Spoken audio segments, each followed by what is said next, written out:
Sometimes success is merely hanging on when others would let go.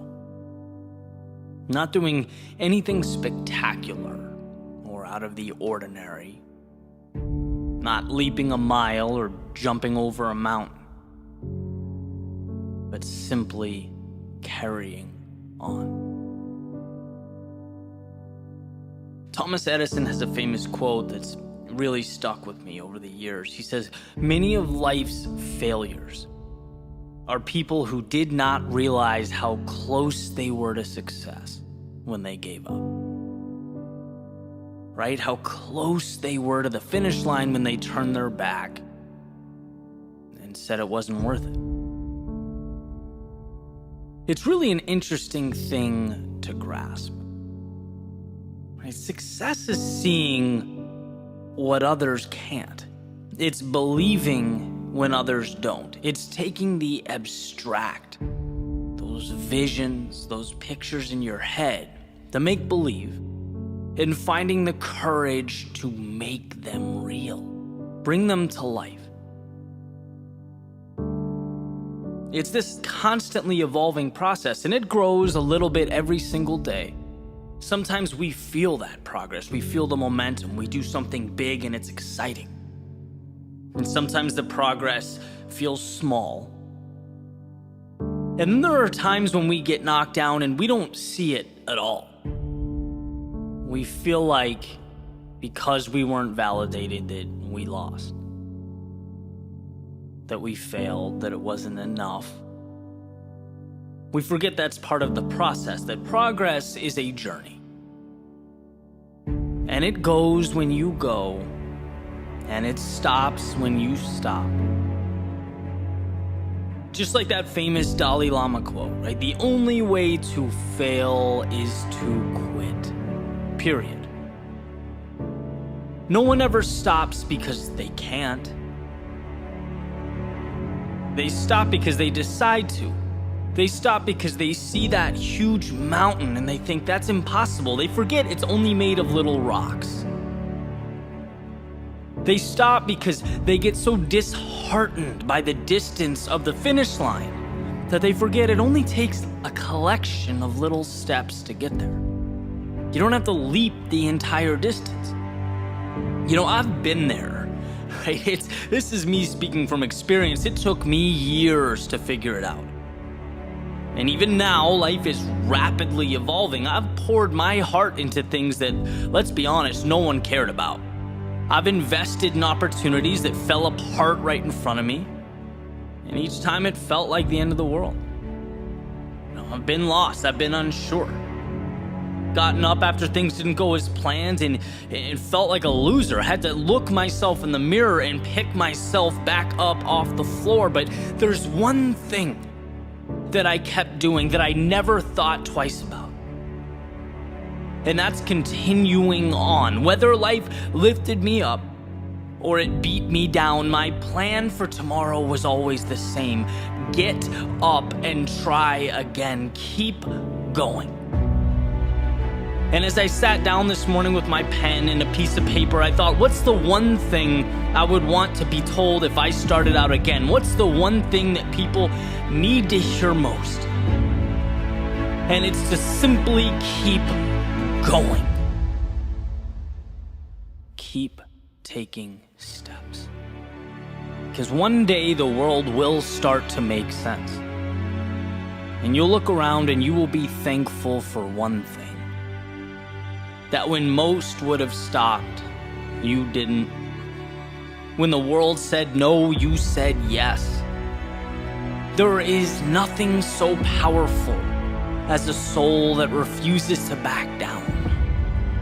See, persistence is not an important thing or an essential thing. It's everything. So live as to see. Not what can be lost, but what will be gained. Find that light in darkness, even if it's a flicker, even if it's a spark. See, every loss makes you a little tougher, and every instant of sadness uncovers something beautiful. Every moment of fear teaches you to be a little braver. Every broken heart opens the door to a new connection. Instead of doubting yourself, feeling inadequate in life's darkest moments, know that you need what you are going through. You are uncovering the little victories hidden in plain view. So when the world feels like too much and your patience is thin, be stronger than that voice in your head begging you to think small. Stand on every experience, the good and the bad. Let it elevate you to a beautiful tomorrow.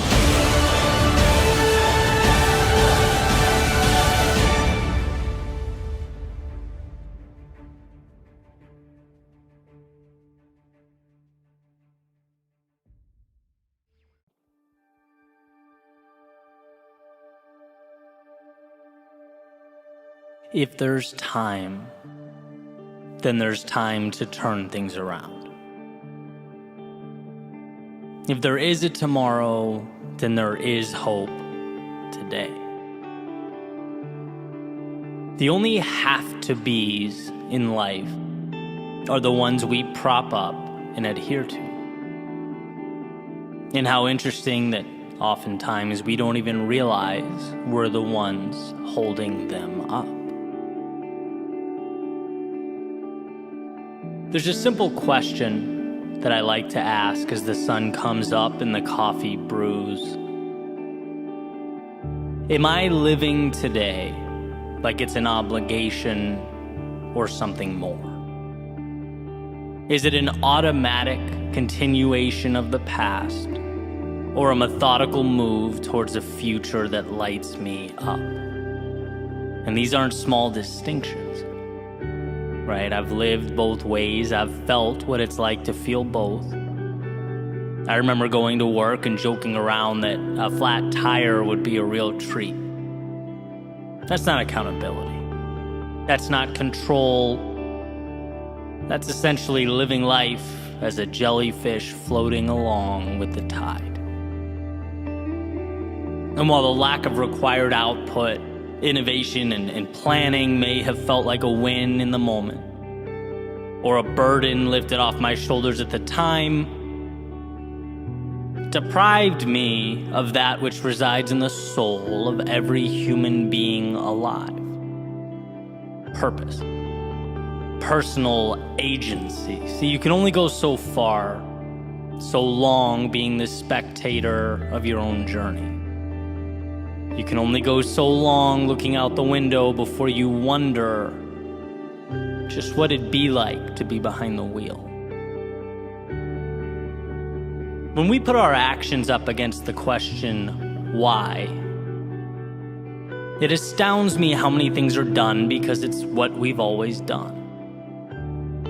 We act like we're expected to act, think like we're expected to think, see who we're expected to see.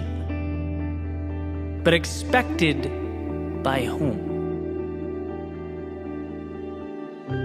Some of my greatest breakthroughs in life emerged after being asked why by people I look up to or respect.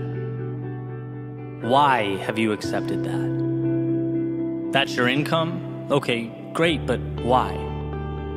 That's how you spend your day? I see. How come? And when one is tasked with looking at their own life through a magnifying glass, some hidden truths always emerge. It shines a spotlight in the corner of the room, illuminating those shadows where one can, if they look hard enough, make out the wolf in sheep's clothing. That is the phrase, because that's how I've always done it. We get in life what we accept. We are what we allow ourselves to be, and if we don't ask ourselves which mountain is worth climbing, which ocean is worth crossing, we simply float with the tides. We're at the mercy of the winds. We forfeit the mastery over our own lives that awaits if we're willing to take that wheel and navigate. So here are a few things to take with you. First is you are bound by nothing. The parameters you exist between are of your making. You can get in that car and drive. You can walk away and begin something new. You can entertain that vision that's been conveniently tucked away in the back of your mind. Understand that to not go is fine, but it's a decision. And perhaps a decision you'll wish you made differently. And second, difficult today liberates you tomorrow. It's easier to observe. It's easier to say how you wish things were. After all, stepping out into the fast-paced, chaotic world is tough. It's scary, it's unpredictable, but it's where you find yourself and the path that's calling your name. It's beyond the pins and needles, emerging as one jumps into the cold water, that they're able to find that evolution. If there's time, then there's time to turn things around. If there is a tomorrow, then there is hope today.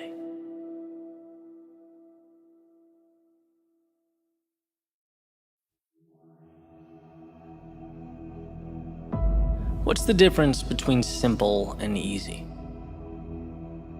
Well, simple is straightforward, uncomplicated.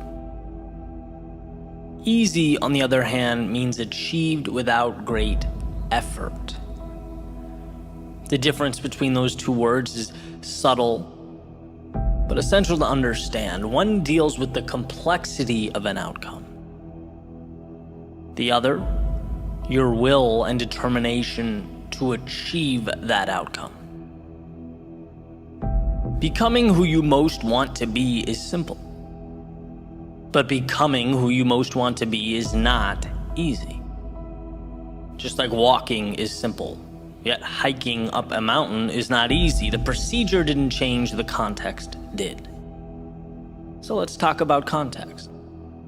Let's talk about this cyclical nature of growth, because it's not that most people can't. It's that most people won't. It's not that most people don't get how. It's that they don't have a strong enough why. The path is laid out before you. You just have to be willing to walk down it. Will you? Step 1, realize there's more out there. It's not that what you're doing now isn't amazing. It's just that yesterday's act of courage is now today's status quo. What was the spectacular is now the mundane. What was once the ceiling you had to jump to touch is now the floor you walk on. So at the very least, it prompts you to ask, well, what's next? Simple. Not easy. Step 2, the acquisition of courage. Yesterday's courage was a fight. It took a lot out of you, and it's ultimately what got you here. But it dropped you at the curb, it waved goodbye and went on its merry way, and here you are. You can stay here. A lot of people do. You can reminisce of the glory days, the old path, yesterday's triumphs. Or you can do that perpetually uncomfortable exercise of vulnerability. Stepping into tomorrow's unknown, reminding yourself that life's greatest rewards have a hefty price tag, and that price is discomfort. But I've already played this game, one might think. No, what you did was learn the rules. Now it's time to apply them to a new setting, and around goes the merry-go-round. It might seem like a replication from the horizontal, but here's the secret. You can't see the vertical. You have yet to look down and see your ascent, see what you're becoming.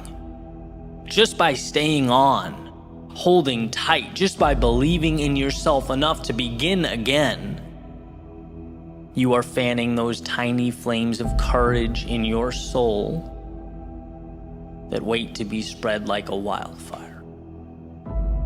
Simple, but not easy. Step 3, mistakes.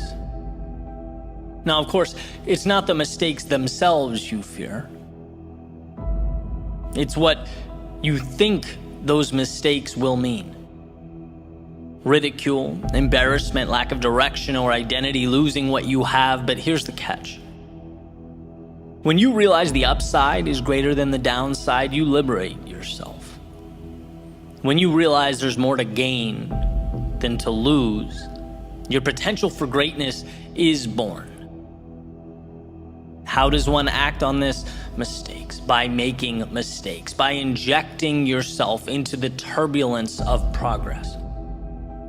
Our biology has not yet learned that the uncomfortable thing is the right thing, and that's why you get resistance. That's why it hurts.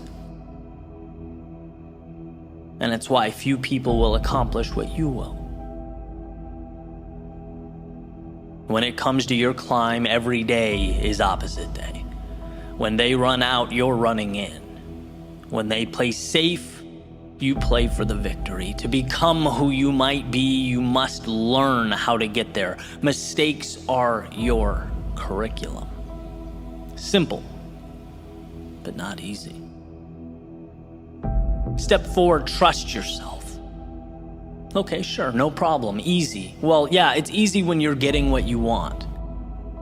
But evolution takes time, and there's nothing quite like giving and giving and giving and not getting.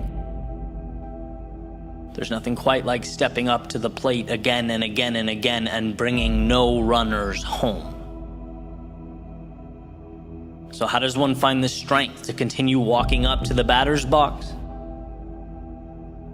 Well, growth is exponential, and those swings and misses matter. The infield singles matter. Everything matters. Because it's all chiseling your future self out of stone. Nothing is dependent on the next at-bat as much as all at-bats in the aggregate. That's why success is so often considered to be sheer will, dependent not on the home run, but on the discipline, the self-belief to keep walking up to the plate. Repetition and adjustment. Repetition and adjustment. Repeat and refine, repeat, refine. Those are the materials from which all things are made. Simple, but not easy. And then we have the finale, the ending, step 5. Celebrate and adjust. At some point, you'll be able to look over your shoulder and notice something that perhaps you hadn't before. Space. Space between where you are and where you started. It's not sudden, but gradual. And undoubtedly, with enough persistence, it will emerge. These moments, they are precious. They are times to acknowledge what you've accomplished, the sacrifices you have made. They are life's way of reminding you what you are building and who you are becoming. It's a time of celebration. Every little win means something. Every small victory matters, so relish in it. And then transform it. Normalize it. Recognize that that mountaintop is your foundation now. Your starting point has changed, and so have you, which means so have your expectations. With an increase in ability comes an upgrade to what's possible, what's expected. And look at that. We have arrived at a new step 1. Realize there is more. This is the process for capturing that which life has to offer. If you can fall in love with that, appreciate it, respect it, while simultaneously understanding it's not scary, it's dependent entirely on your ability to push forward. If you can understand that, there is nothing you can't do. Nowhere you can't go. Simple, yes. Easy, no. But you're not in this for easy. You're in it for the journey, the growth, the adventure. You're in it because it's not easy. You'll see in time, as will the world, that this decision to endure was simply the best one you ever made.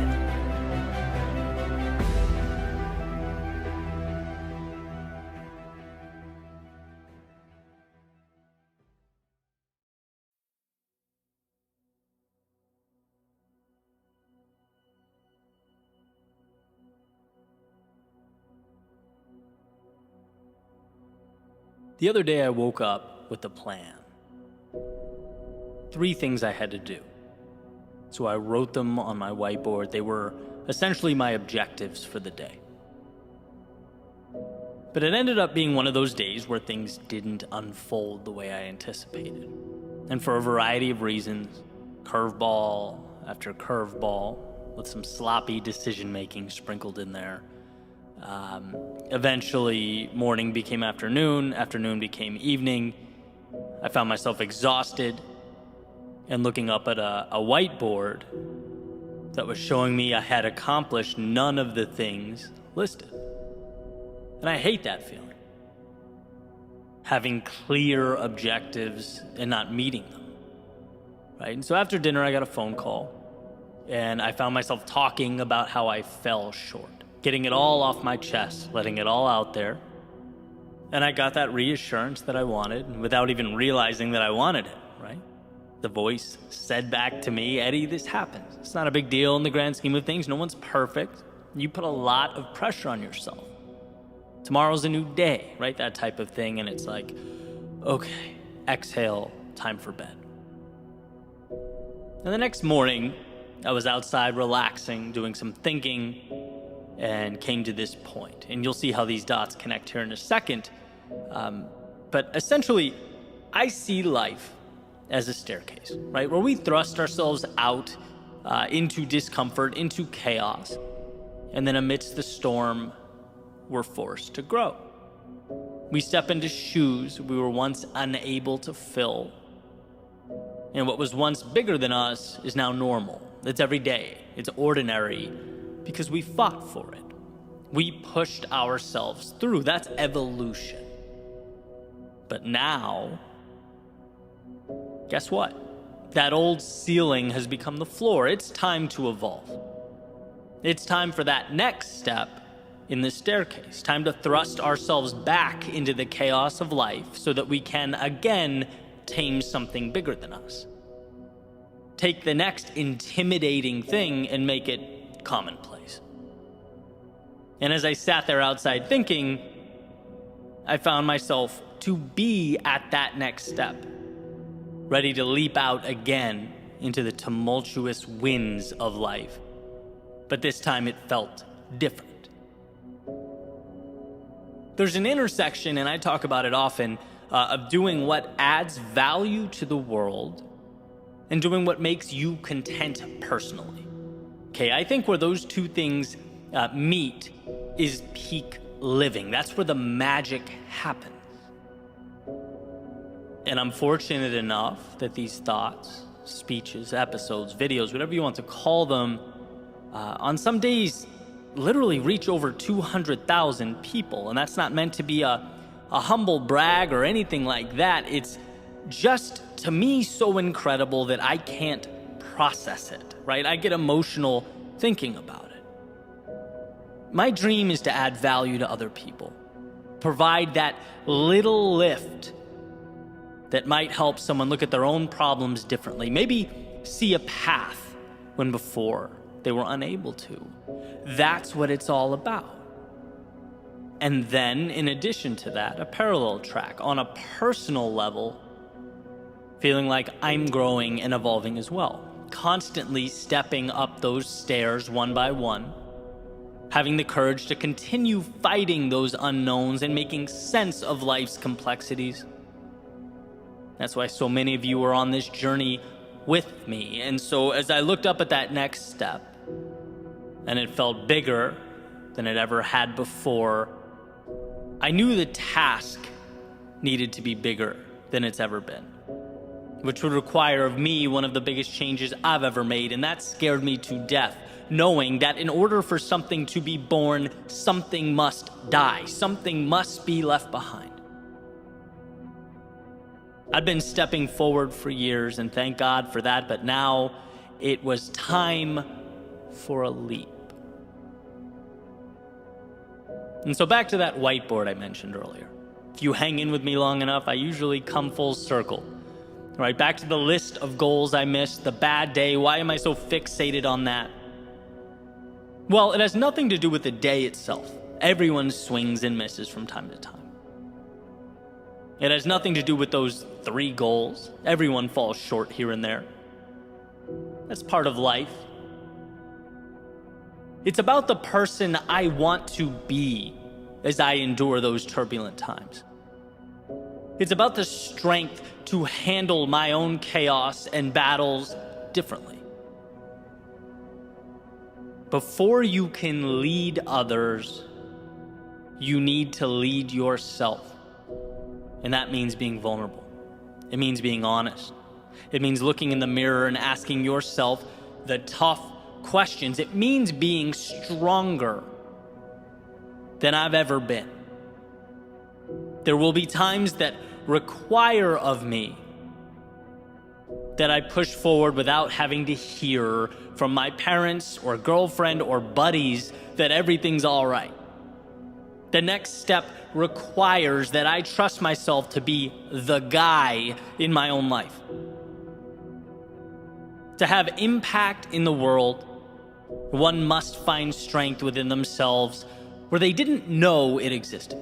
This is a leveling up that I know is required for me to be more than I've ever been, stronger, bolder, more confident when I'm most fearful. There was a line I used to draw separating me and the people I look up to. And the moment for me was a message. I knew it was time for me to mentally remove that line. You'll never be more than you envision yourself to be. It was time to be my own answer. Promote myself to that next level. From the kid with the dream to the man that makes it happen, it's time. It's just simply time. Even the ones I love, the ones closest to me, they can't provide that. It has to be internally derived from a place so deep that come hell or high water, it's happening. And telling people about my little misfortunes so that they can pat me on the head and tell me things are great, that's antithetical to what is required of me next. There is a level of courage and strength and excellence in all of us that lives at the bottom of this abyss that we must pull up with everything we have until it becomes intertwined with who we are and where we're headed. And as I sat there, I knew it to be true. I couldn't help but feel that change was about to happen, and it would stem directly from how I see myself. It would be the product of who I knew myself to be. And so now, most importantly, I present this question to you. Are you at that next step? Are you looking at a chasm that must be crossed? Where all your little decisions, all the courage and discipline and strength that you utilized to get here, that has positioned you for this moment, is it telling you something is next? Is it time to dig deeper and be more than you have ever in your life been? And my example, by the way, was not about holding in our problems or dismissing those around us. Asking for help when we need help is courage. The small circle we surround ourselves with is a direct reflection of who we are. No, for me, it was about being the type of person who trusts myself to weather those storms. About moving with greater conviction. Graduating from going to be to is currently. That whiteboard, that phone call was the turning point and nothing more. And my example may fit your life like a glove. You may think, wow, that's exactly the lens I need right now. But maybe it's not. Maybe your situation is a little different. Maybe the road you're on is newer, less traveled. Maybe it's the courage to take that first step, to play the student perfect. Because whatever it is, as you look up at that next step, what matters is that you know in your heart and soul that you have what it takes to become that person. It's not bigger than you, it is you. Someone once told me that the world will not believe it until you do. So believe. Believe it like your dreams depend on it, because as it turns out, they do. As it turns out, everything about your future is make-believe until you breathe life into it. Look around you at your current reality. Remember that it is a product of what you've allowed, and that at any time you can up the ante. Climb the step, reach a new level. You have it within yourself to do that. Just give yourself permission to be that person. And it will be scary. It's going to hurt at times. But let's be that vulnerable. Let's show the world what we can create when we move into it as though it's ours. As though destiny isn't assigned, but written, one beautiful act of courage at a time.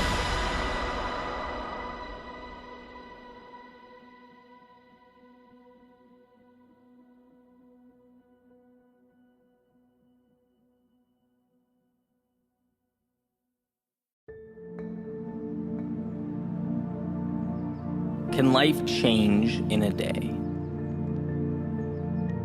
Well, what if we made today a day of action, of being decisive, of promising ourselves that our goal or objective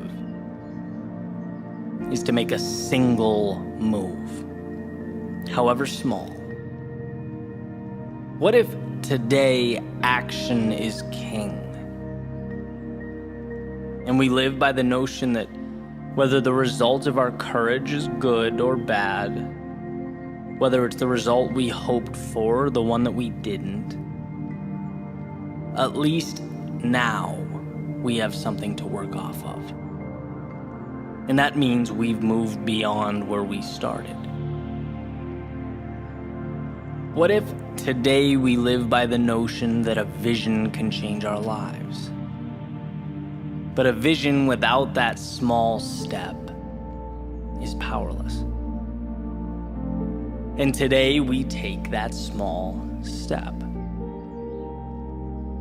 It's easy to forget how good progress feels. How incredible it is to know that we're moving towards something meaningful in our lives. Something that we chose, that we're building. We had the courage to break life down so that piece by piece we could build it back up. We are our happiest when we are progressing. We're designed to map out the unknown, unexplored territory to make it our own. We're not just flesh and bone, but travelers with godlike capability of seeing that which is not yet there. And with an idea and courage, there's nothing we can't do.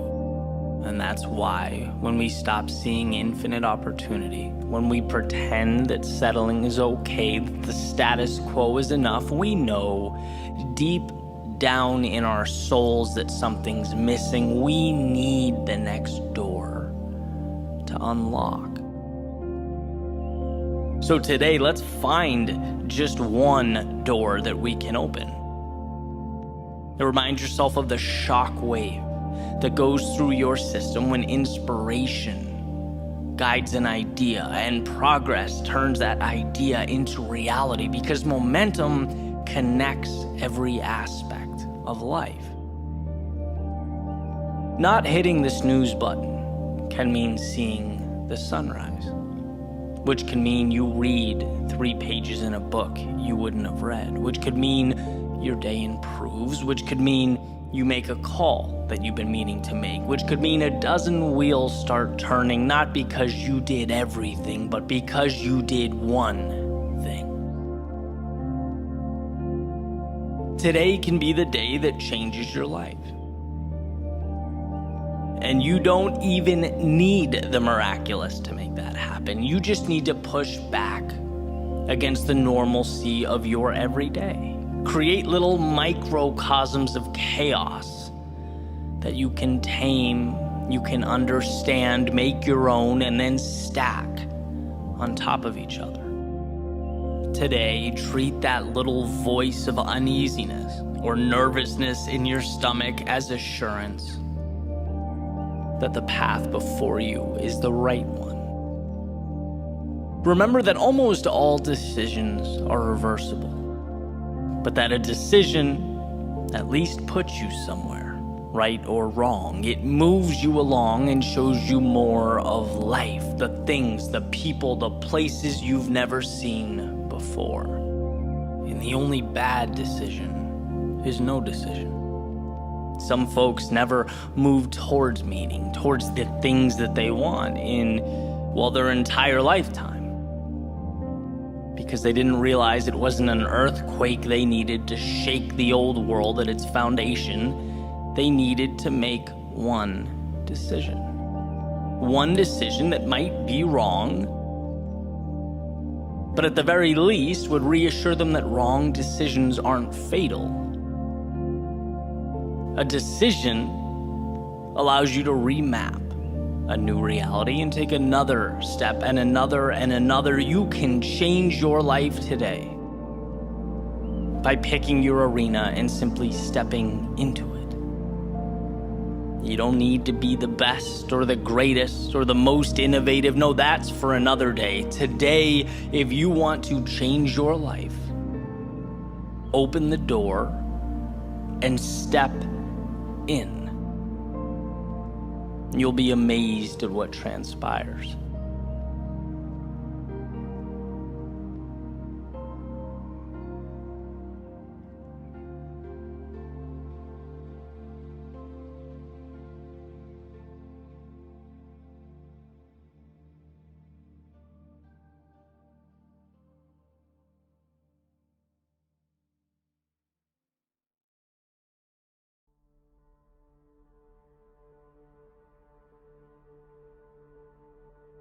Why is this battle you versus you?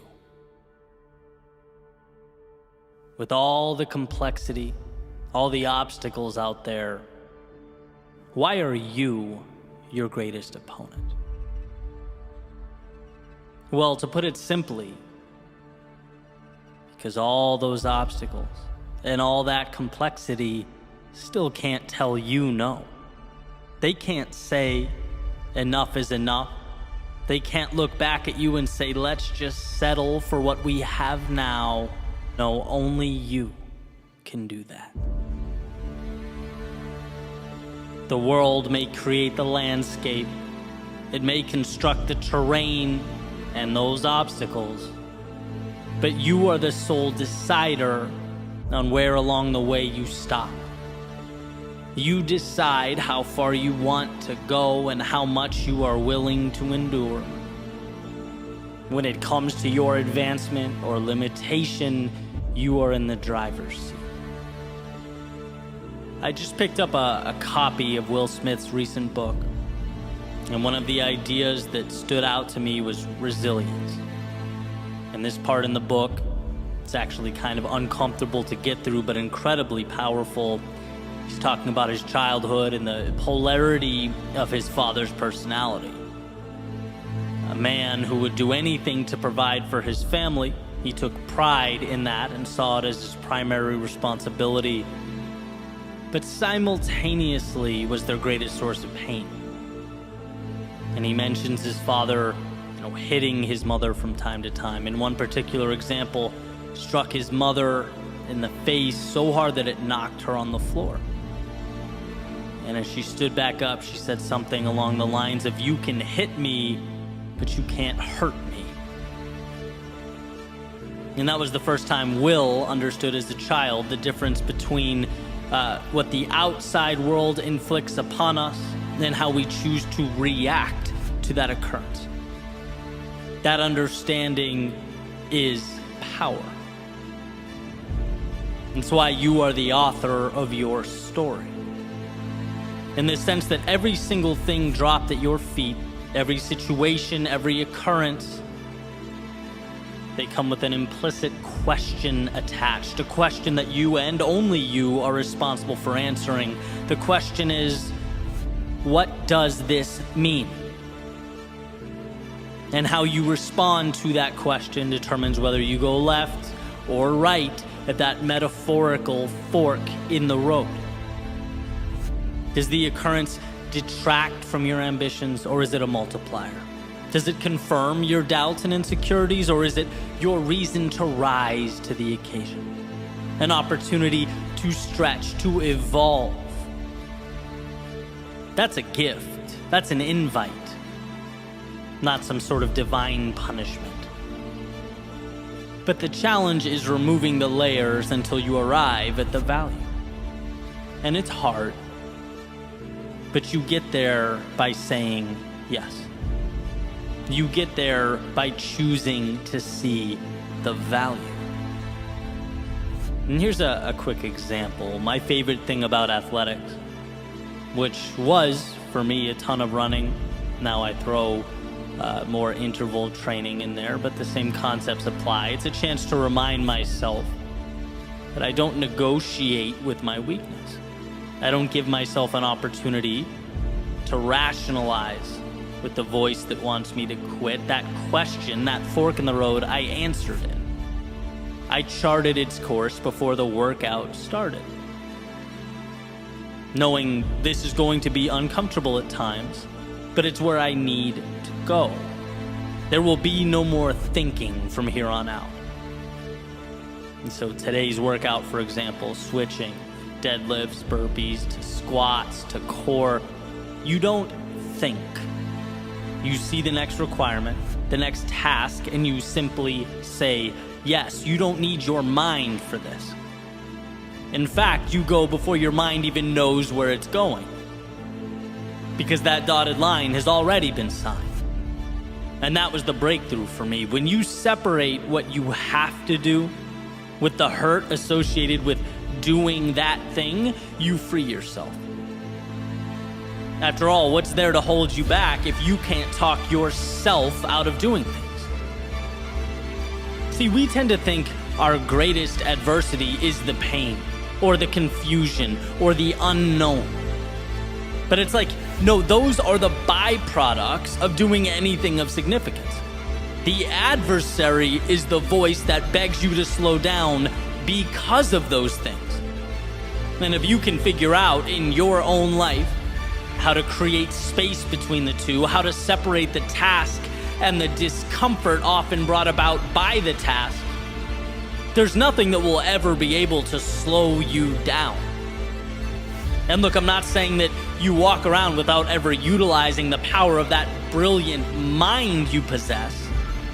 One's ability to think is everything. But what I am saying is there is a time to shut it off.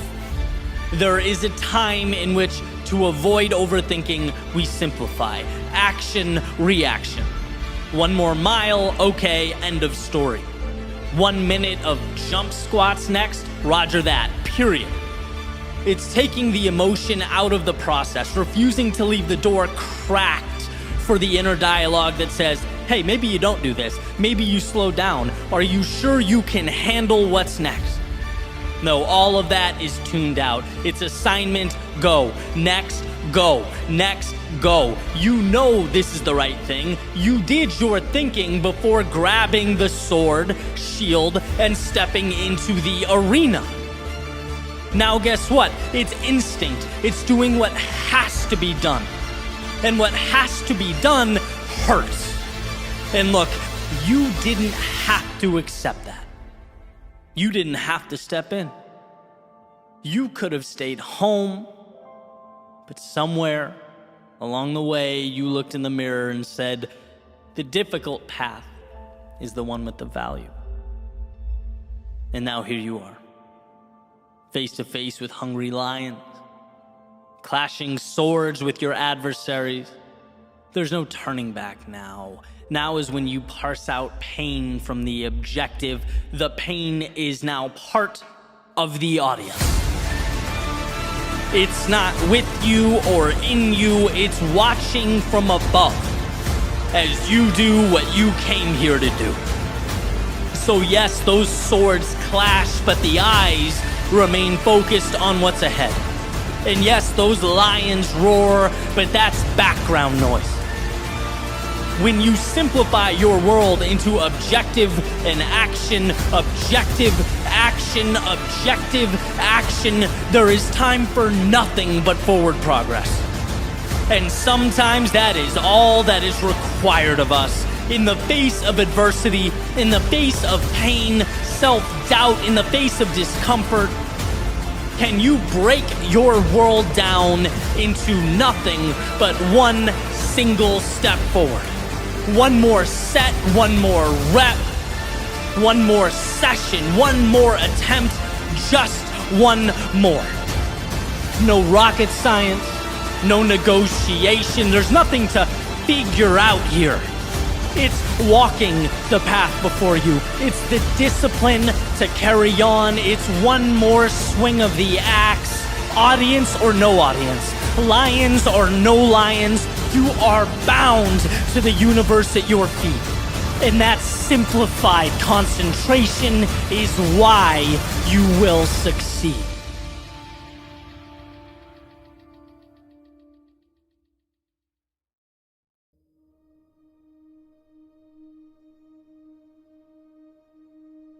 The road to this moment wasn't an easy one. There were times where you thought you knew, but simply didn't. There were plans made that drastically differed from the ones fate had prepared. There were days that made you question yourself, your beliefs, that made you ask, what is my purpose? Look, to live is to have felt these things, asked these questions, to have seen firsthand the discrepancy between what we draw up and how life unfolds.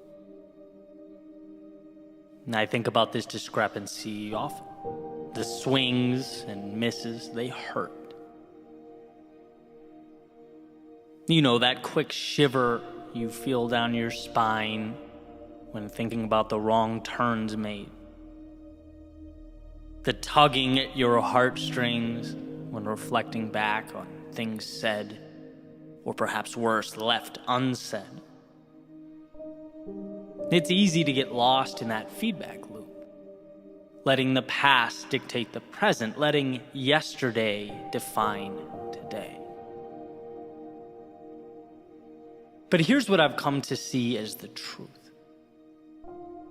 To experience the things that make life beautiful, we have to be vulnerable in a way we otherwise wouldn't. Open ourselves up to an unknown that, we could have skipped altogether if we really wanted to. All that pain, all that hurt the past provided could very easily be the reason you shut down, the reason you play small. That hell you walked through could be your justification for never stepping out into the chaos of life again. That would, at first glance, appear to make sense. Seem ideal, even.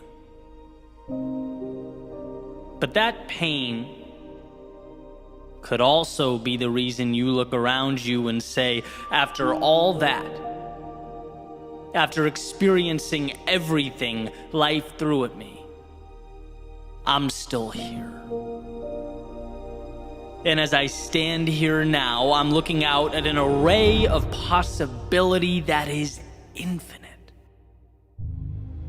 I'm equipped with an understanding and a worldview that was once foreign to me. I'm armed with a perspective that has changed my life for the better. By stepping out into the often dangerous, brutal, unforgiving world, I have elevated myself. And that has made all the difference. And while it may feel intuitive to run from a reiteration of yesterday's pain, it's wisdom that urges us to instead use that pain as a multiplier. The key to something more, something miraculous. Not to cower because we once endured it, but to stand tall because we overcame it. And that's what we often miss. We can think back to the adversity, sure, but we're often unable to see how that adversity shaped us. Our own strength, it's never gonna scream out at us. It's never gonna let us know it's there. We have to take the time to acknowledge its presence. We have to peer over our shoulders to see how far we've traveled. We'll always have obstacles before us. But if we don't stop and assess, we won't see that the obstacles have gotten bigger. Not because life's gotten harder, but because our own evolution has permitted us to step into bigger arenas. It has equipped us to take on larger adversaries. A simple willingness to be vulnerable has become the flame that lit up your soul. So the question is, will you step out? Will you see that vulnerability not as a crack in the foundation or a chink in the armor, but as strength? To love, it requires accepting a susceptibility to being hurt.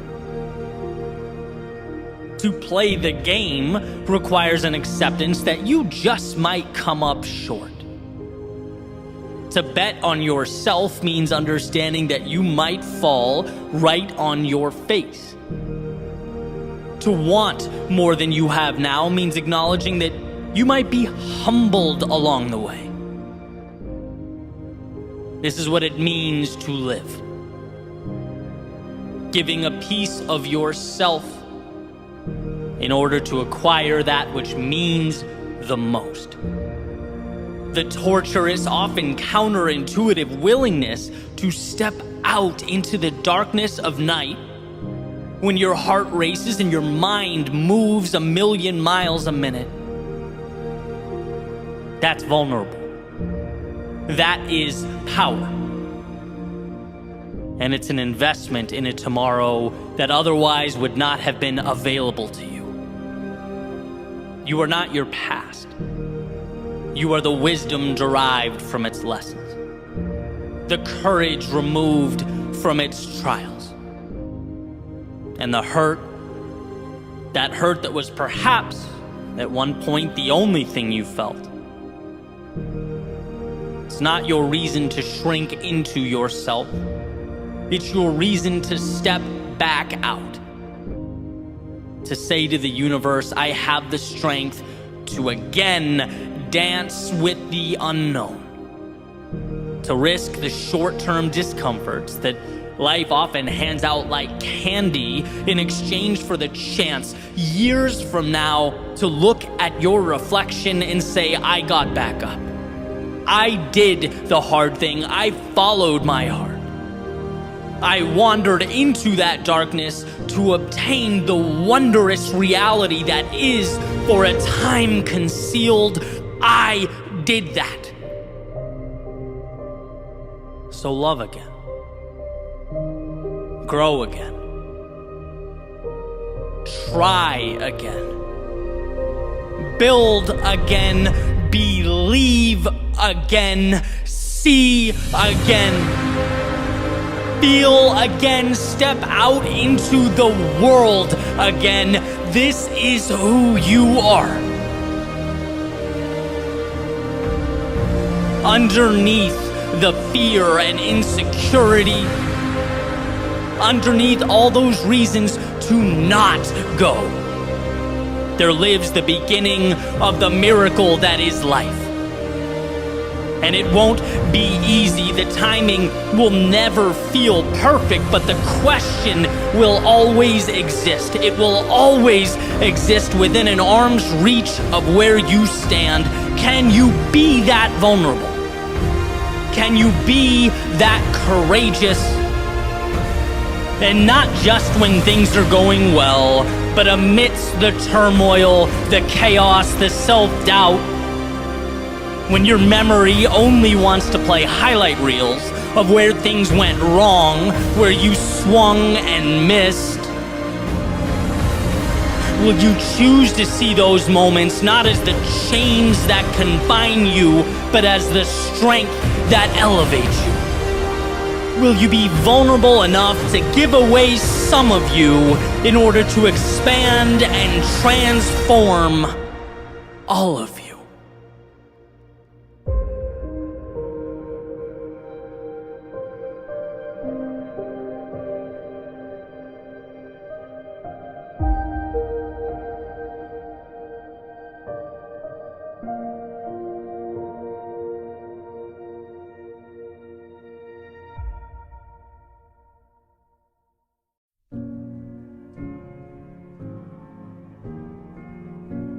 When our backs are against the wall, we're forced to become more.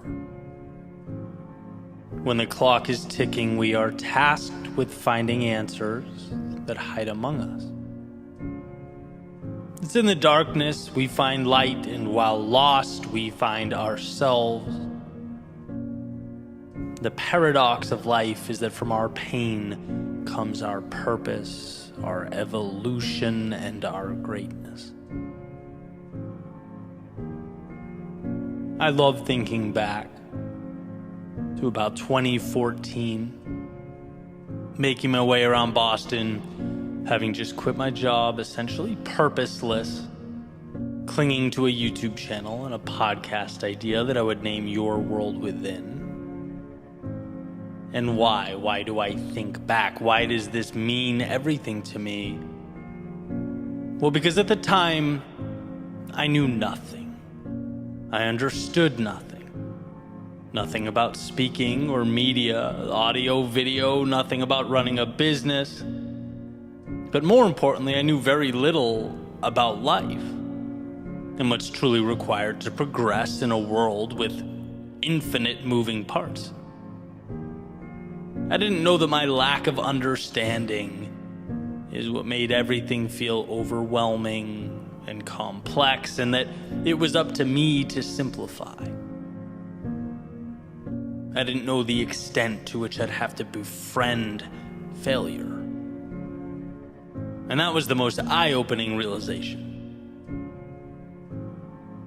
Because when you gravitate towards a risk-free existence and you box yourself in, as I had for so long, of course you don't get the upside, but you also don't fail as dramatically either. You know, life was a simple game of cause and effect. Do work, get result, not much room for more than that. And so stepping outside that box in the way that I did changed some rules. I learned some things. First, you can spend time on something, you can exhaust energy on something, and get nothing in the short term for your efforts. And I mean nothing. Unless you count getting your pride stomped on. Unless you count your friends disappearing when you need them most. Unless you count self-doubt and a constant worry about not amounting to anything. I mean, these are very raw, very real human emotions. They tend to arise when we start something new, but in them is also the power. This is where the light bulb turns on and the path emerges. It's where I learned that we only get what we want when we endure what we don't. And what a foreign concept when you think about it, right? It's like, Eddie, take this mic, go stand in front of this audience and pour your heart out. Your knees are shaking, chest is pounding, but dude, trust me, it'll be good for you. And funny enough, it was. It was because the fear in my stomach became the indicator that something new, something exciting, something more was around the corner.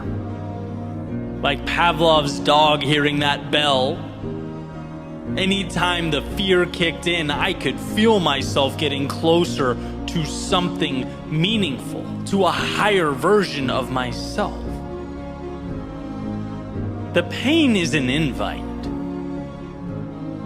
The sheer terror, and let's face it, that's what it feels like sometimes, it's an upgrade. Disguised as the monster that you think you should be running from, when it is, as I recently mentioned, the adversary you should befriend. We have to change our relationship with discomfort, because our initial understanding, the one that comes stock in our minds, is never sufficient to build anything of significance. Its default setting is to preserve the now, not expand it. And so just like those stock speakers that came in my 1999 Ford F-150 when I was in my early 20s, let's rip it out. Let's customize. Let's upgrade the quality of the sound we hear and the things we say to ourselves.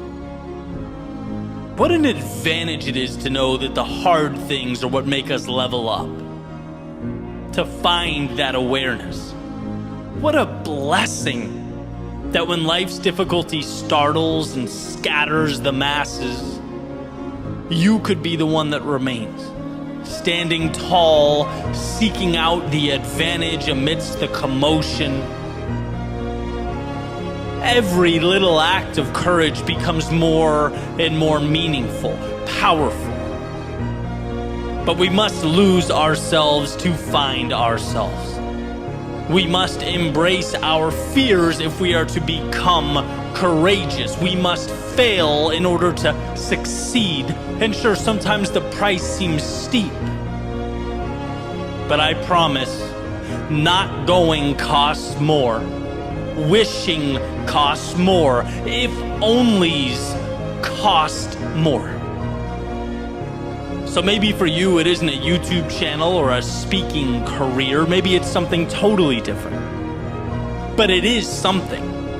And should you bring yourself to pursue that which your heart pulls you to pursue, you'll have those moments of defeat, where you're mad at yourself for leaving the comfort and safety of your previous world.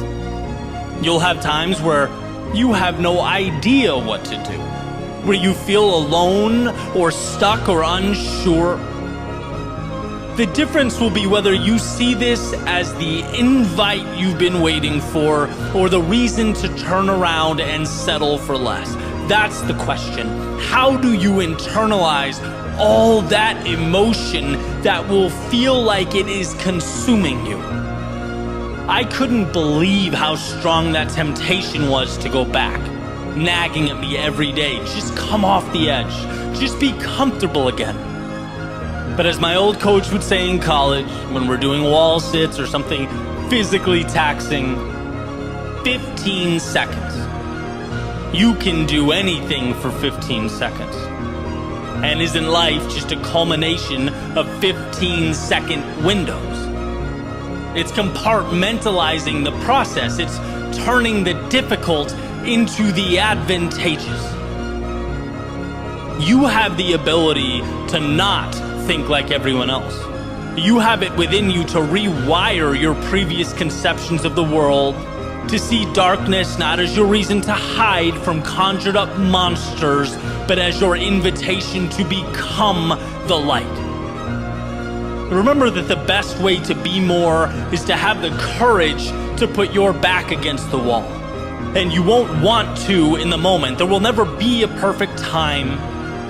But committing to that vulnerability will release from within you the power, the strength, the greatness that has been for so long tucked away. By moving into the chaos, you are simultaneously creating the calm you always dreamed of. You're realizing the possibility that just needed the door left ajar to make its way into your world.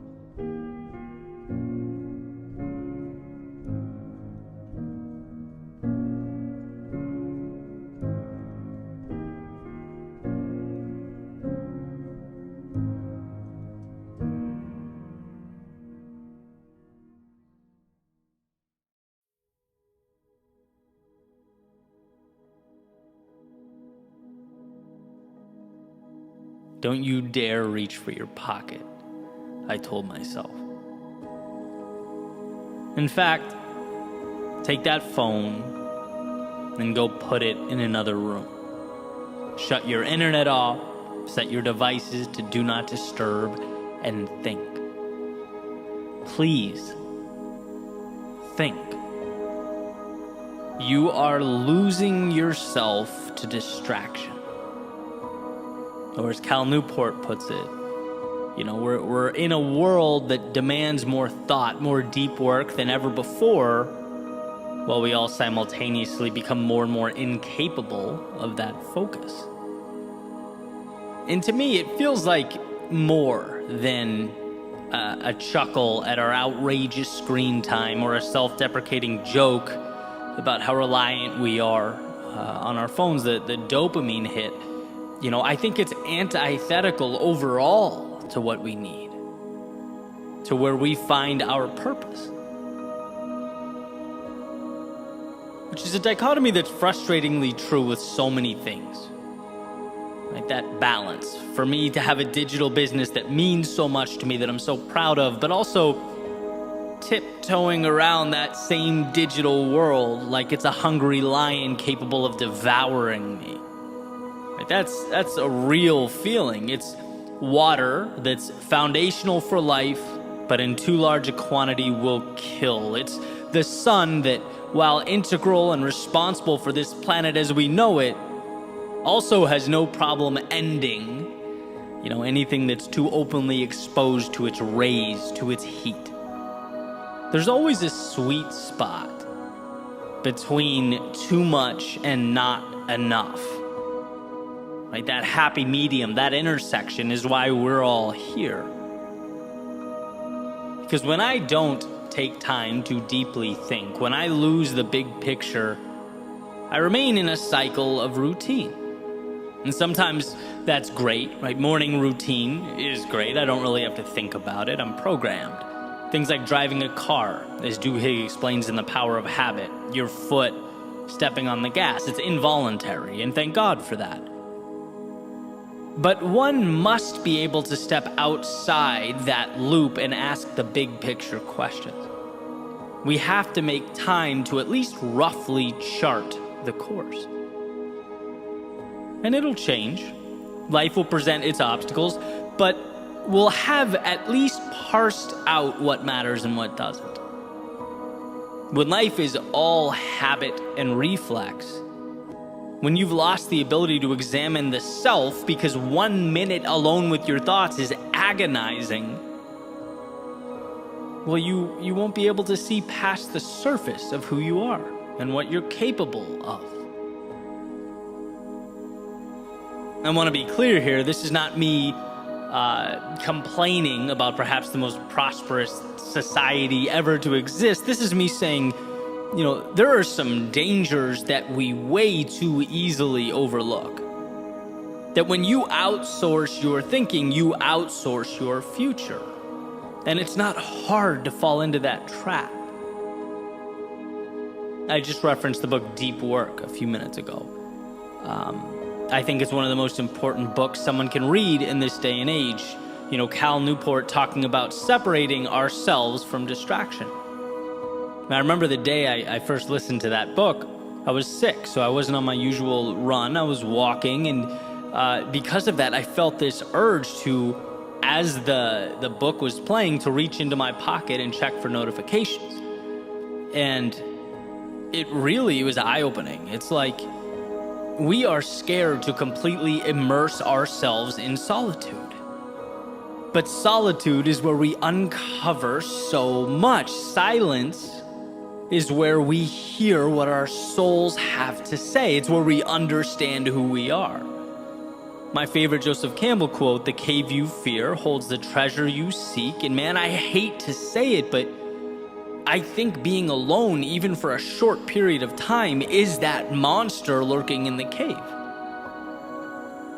The one we're scared to confront, even though it's what we need. Solitude is the demon we are consistently masking in a constant influx of media and small talk and DMs and emails. That stuff has its value, but it's not real in the sense that I find it disconnected from purpose. So here's something that I've been doing, and I would suggest that you give it a try. It's been certainly helpful in my life, and start small, even if it's 15 minutes, but take a walk by yourself. No phone. And it's challenging at first because, you want to be consuming something, even if it's, educational, valuable, still, right? No phone. Solitude. Think about life. Think about who you are. Think about what you've always wanted and where your current reality aligns. Think about how much you have and how lucky you are. Think about any or all of these things, but think. Let your mind go where, amidst the push and pull of life, you don't often let it wander. For example, some thoughts from my walk today, some of it random, sporadic noise, some of it more valuable than others, but all of it valuable because the process in its entirety is valuable. I spent some time thinking about the week ahead, the things I'm excited about and how to prepare for them, and realized one of them I didn't want to do. I then had that debate with myself, well, do I not want to do it because it doesn't align with my goals or because it makes me uncomfortable? Came to the conclusion that I think it's the latter, so it's staying in my schedule, but I'll reassess. I thought about Florida. I consistently think about how lucky I am to be down here after living in so many cold places.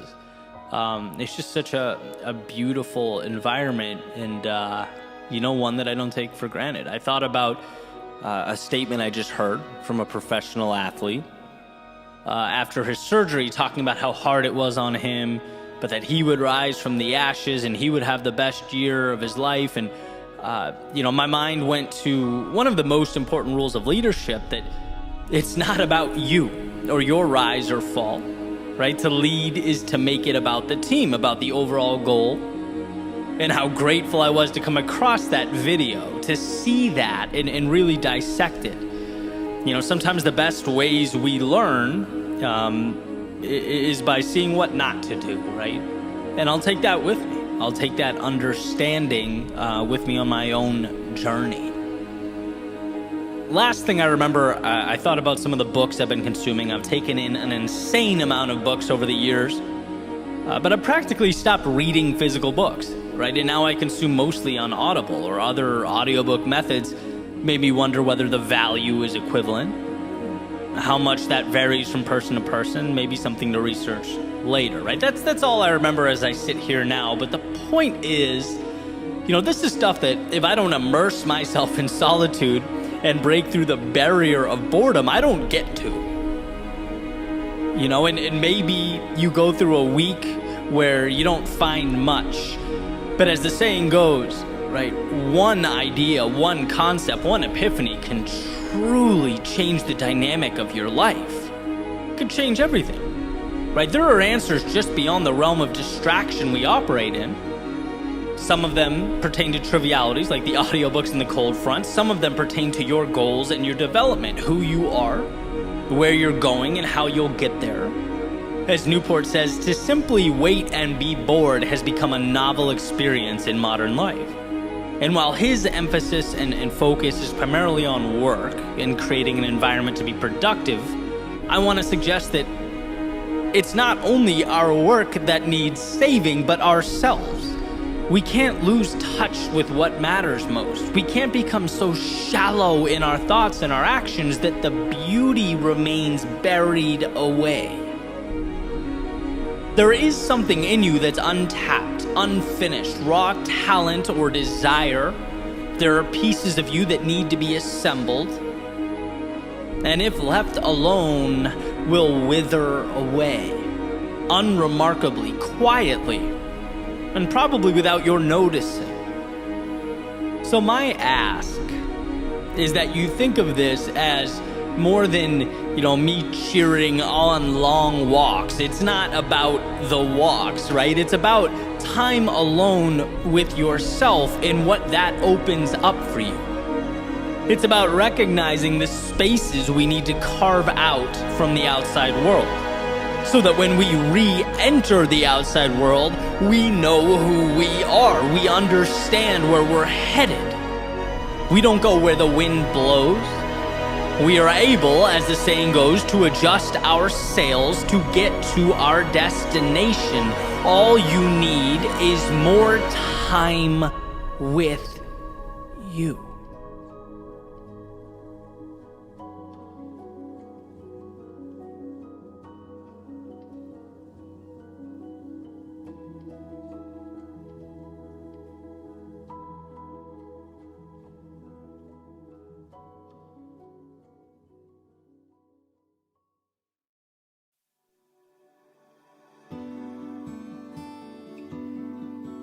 There's a quote from Naval Ravikant. He says, "The closer you are to the truth, the more silent you become inside." Found that interesting. Got an email recently from someone asking for my thoughts about their being overlooked for a promotion at their work. They say that they're dedicated, they work hard, they show up and execute. So what does the act of being overlooked mean? Well, like so many things, it's contextual, but let's play with it, right? What does feedback ever really mean? It means what you decide it does. Here's how I see the act of being overlooked, as this person expresses.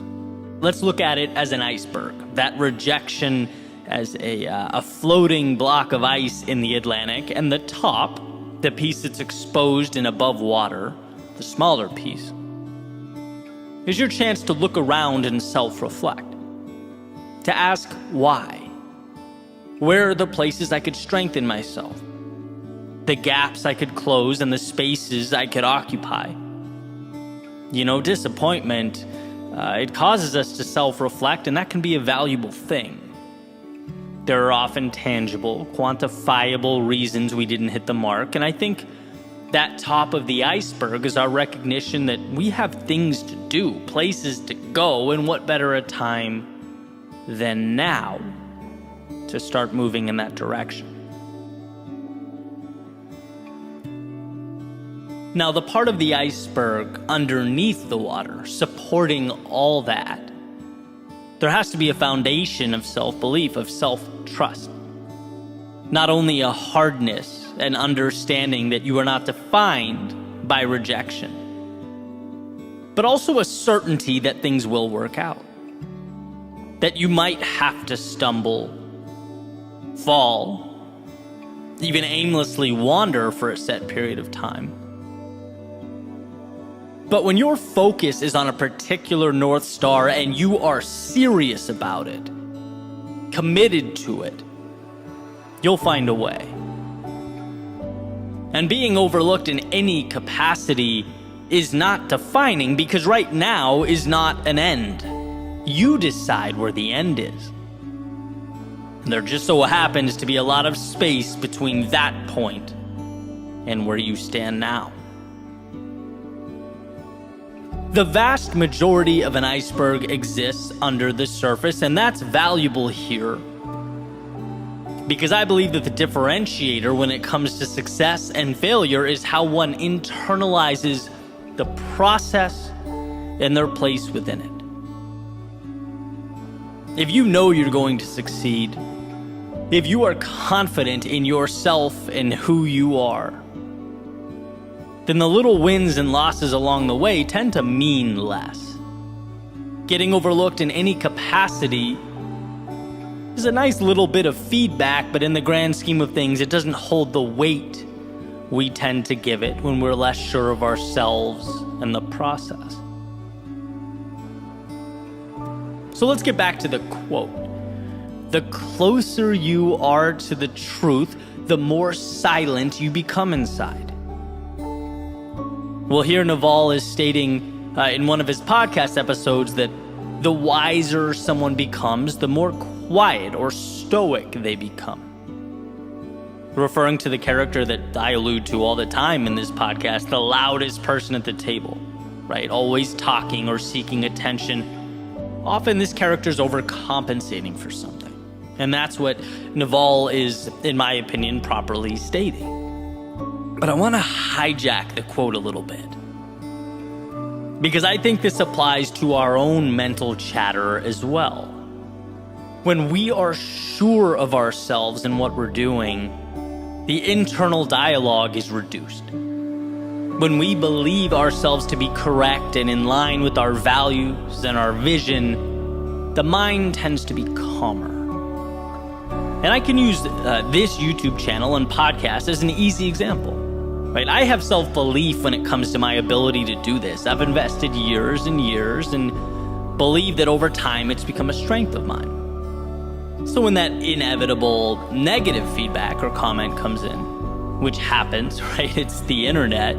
I take it for what it is. It's the tip of the iceberg. I assess whether there's any value to be extracted, and if there is, I put it in my back pocket. But the point is, I then move on. Because underneath the surface, under that tip of the iceberg, there is such a substantial amount of self-belief and determination in the process that negativity, it means very little. It doesn't define me. And that's the point that I aspire to cling to. And conversely, as counterintuitive as it seems, I think we should be the same way with positive feedback. Right? Like when nice things are said, it makes us feel good and we should be grateful, sure. But the idea is the same. Examine, pocket the feedback, and move on. Because if we rely too extensively on good feedback for our self-worth and our sense of identity, it's going to be hard to avoid doing the same thing when the other stuff comes in. It's about having a vision and trusting yourself, right? This is not you versus the world. This is you versus you, and we can't forget that. It's a person committed, determined, on fire in their purpose, collecting data along the way to something greater. And look, sometimes that data comes in the form of being overlooked. It highlights ways you need to make yourself stronger and better. But sometimes it validates and recognizes your greatness, the value you're already adding to the world. Either way, you're moving forward because it's who you are. And as long as you tell yourself you're going to win, and those 2 feet underneath you haven't stopped moving, you're putting yourself in position to capitalize on all the opportunity life has to provide.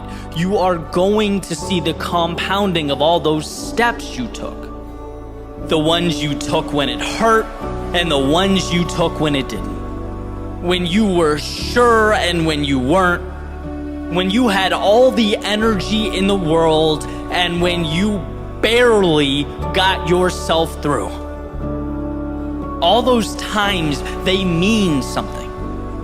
And it's the ability and desire to move forward regardless that becomes the determining factor.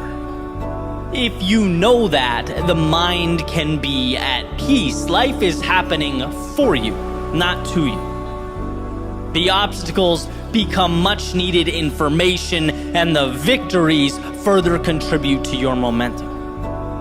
It's all moving you closer to where you need to be. There's a saying by Steve Martin. He says, "Be so good they can't ignore you." And that's not a point, it's a process, an evolution. It takes time, it takes patience, it takes self-belief. But trusting that mountaintop you're chasing also comes with a great sense of security. That this epic adventure is yours and yours alone. It comes with discovery, growth, joy, sadness, and everything in between, but it is yours. And if you sign that dotted line, it doesn't matter if you are overlooked in some capacity. No person or external event can take away what you know in your soul to be true.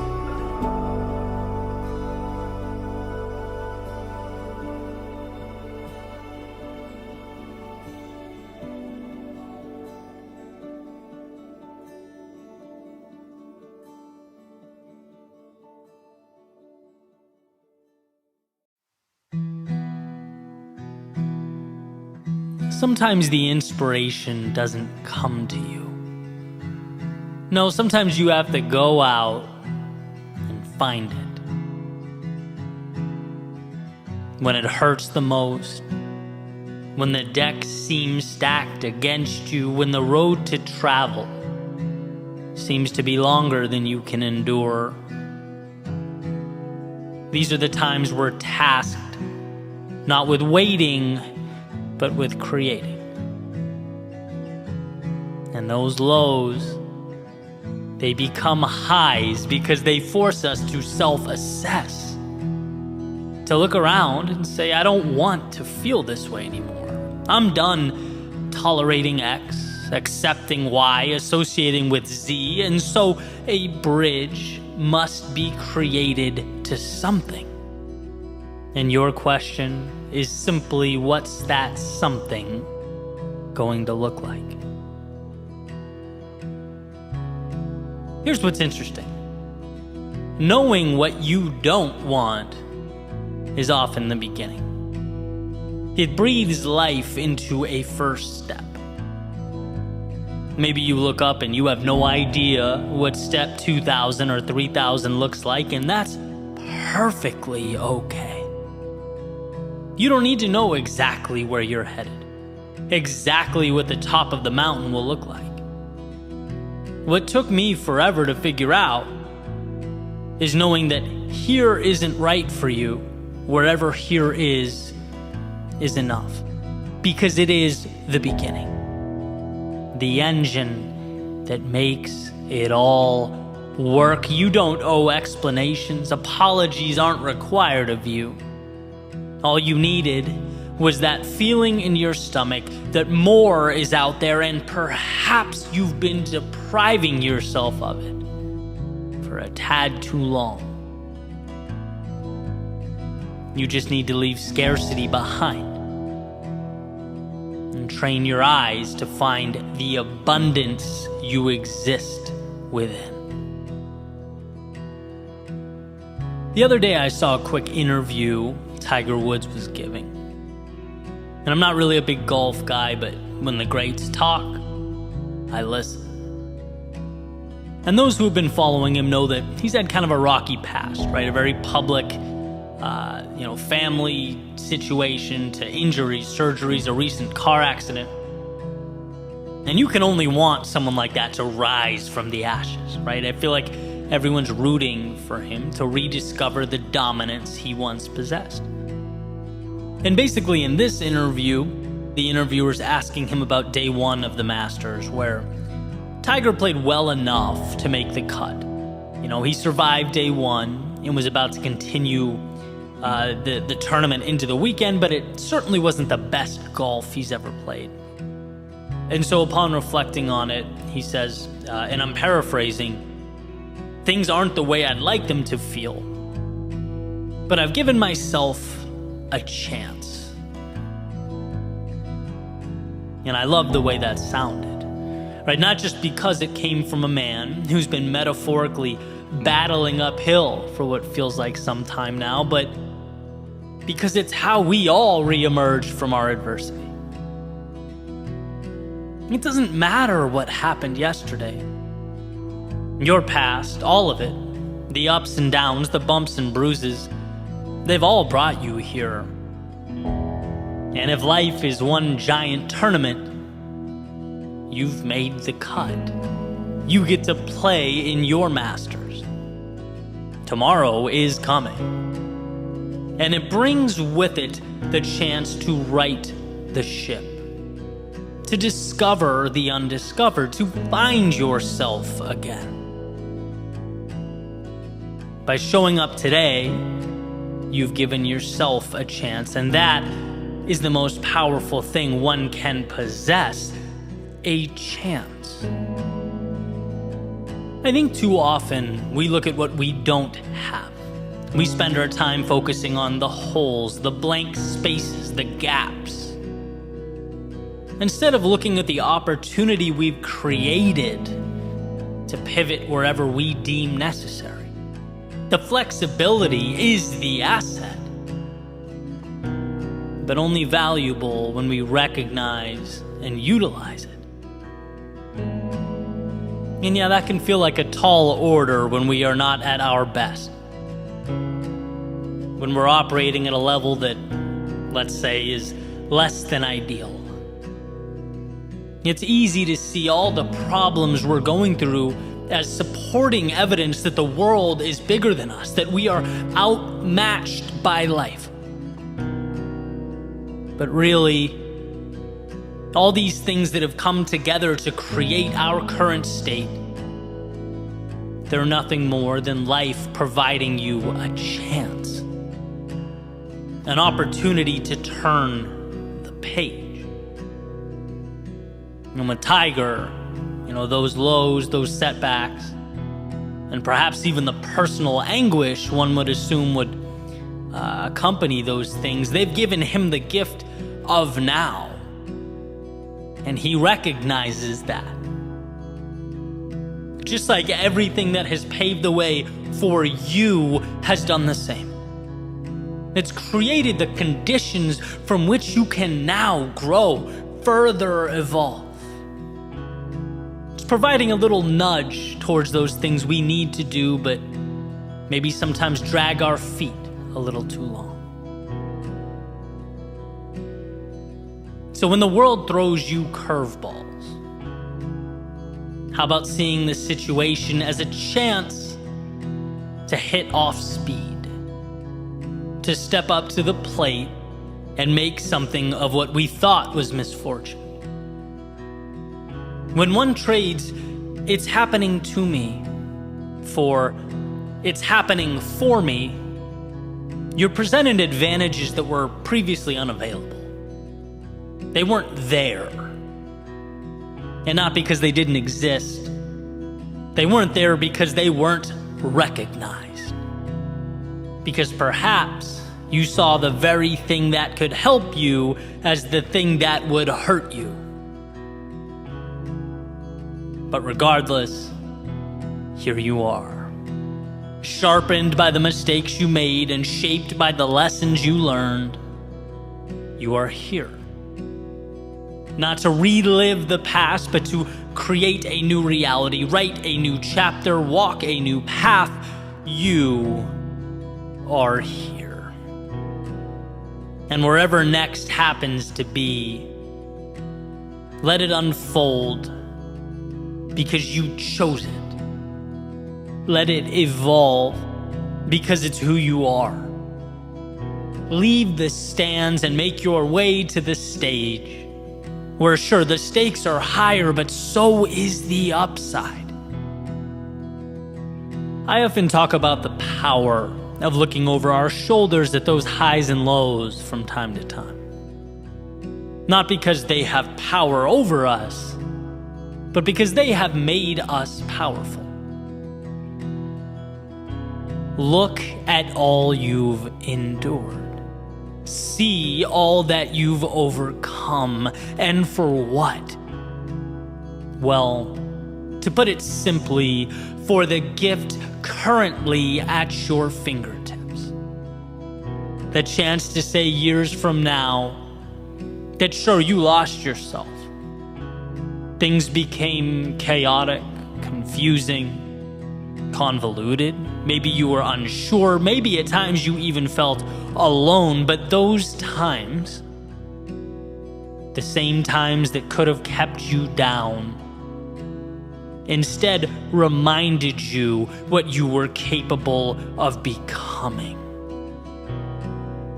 You don't get the light at the end of the tunnel without walking through the darkness. And so to remember that all this has unfolded to bring about something beautiful on the other side, well, that just might be the perspective that you've needed, that you've left behind.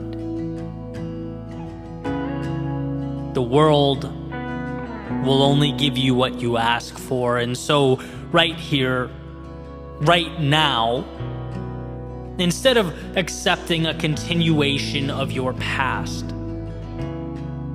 how about demanding an evolution of yourself? That game of life awaits. And so for your sake and the world's, don't be afraid to play.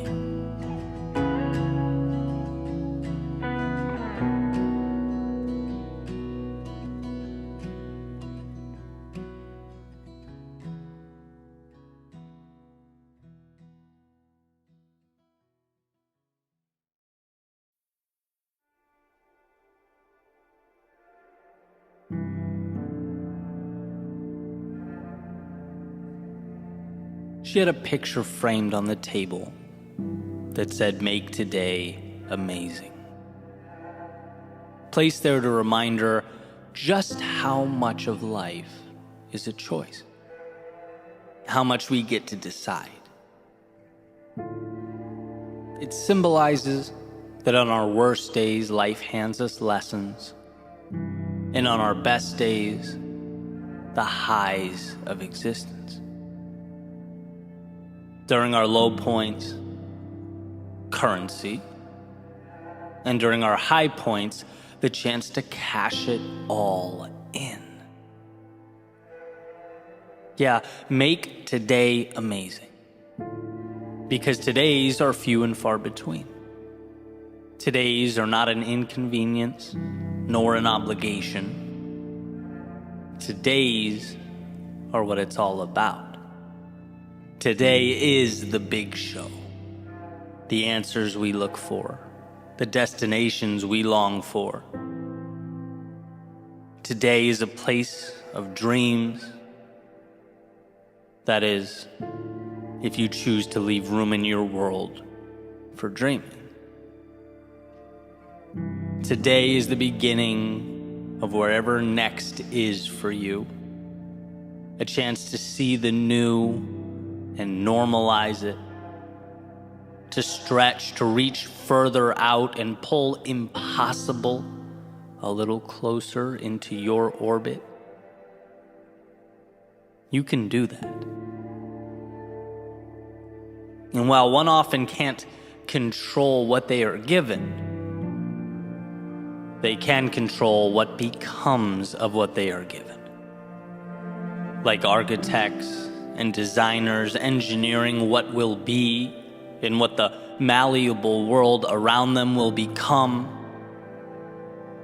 When one raises their standards, life seems to accommodate. Because believing it means acting the part, means making the changes, means the external world makes room, means your identity is reinforced, and so the cycle goes. By making today amazing, you are making yourself more. Decisions are the beginning of all things. See, very rarely is the tool in and of itself the differentiator. It's the vision that pulls us through. And if you take something arbitrary, say a hammer, there's no way to, based upon its existence, determine what it will mean or what will become of it. A hammer can be an agent of chaos. It can smash and shatter and destroy. It can be the thing used to tear down. Or it can be what builds. It can connect. It can alter and redefine so that something, when all is said and done, is brought into an existence that never was. It was never the tool. It was how the eyes viewed the tool. It was the vision that designated the roles that made today amazing. And the reason we all need this reminder, as far as I can tell, is because the difficult things just so happen to be the meaningful things. Because we are fighting not against some little rule or idea we picked up along the way. We are fighting against our DNA, against thousands and thousands of years of evolution. Because the fear that kept our ancestors alert and alive now in a totally new world keeps us contained and our talents minimized. The approval of others that kept us safe and secure as we once traveled the landscape in small groups, hunting and gathering, well, now it keeps us needlessly looking over our shoulders and craving acceptance. The unknowns that kept us out of the dark cave with the predator living in its shadows now keeps us confined, looking out at life's potential through self-made windows. We need to be reminded to make today amazing, because those things are quite the adversaries. Because our default is to just let the ship sail. Our default is to simply survive. After all, that is the standard and the rule by which living things abide. Make it another day. But I believe you are more than a living thing. The godlike ability to not just exist in a world, but create new ones is a miracle, both a blessing and a responsibility. To drive towards a more fulfilled you, a happier you, a healthier you, a more complete you. But one must first become aware that around them exist the pieces required to build something never before seen. The vehicle to those far-off places that were once only dreams, thoughts, illusions. I've always believed that if it means something to you, it's not stupid. It warrants exploration. For even if the thought doesn't end up being all it was cracked up to be, even if it's not the destination, but only a stop along the way, it still pushes you to the next thing, and the next thing, and the next thing. It still moves you forward in this beautiful game of life. So decide. Decide to make today amazing. Choose to make it better. Let the obstacles lift you up and the momentum carry you towards something meaningful. When others stop and find reasons to doubt themselves, how about you find the small win buried, tucked away underneath it all? The little key that may do nothing more than get you through that next door. After all, sometimes that's what life's about. Picking up your head when it's most difficult and finding the next door to walk through. And the magic is knowing you can always do that. Because there always exists both the doorway and the key, but we must be willing to find it. That's the obvious thing about those doors. The right ones will open, but they require we find the strength to approach them. They require that we seek out amazing. And so with this in mind, what is the next chapter like for you? Are you currently enduring one of life's winters? Are you navigating those inevitable valleys of despair, in which the value is in finding that single ray of light amidst the storm? Looking within yourself for the courage to take one more step forward, and another, are you seeking out that spark that will reignite the fire in you? Because it's there, so long as you choose to make today amazing. Maybe you've climbed yourself out. Maybe you're looking for whatever's next, the new evolution, seeking to follow your heart and continue the beautiful progression that is life. Let the external world support that vision. Choose to see the detail not as trivial, but as the answers. The tools that will lift you up and support what you are building, it's there. She had a picture framed on the table that said, "Make today amazing." Placed there to remind her how much of life is a choice. Because in a world of options, what a gift to choose the journey of a lifetime. What a ride that awaits, so long as you decide to step in.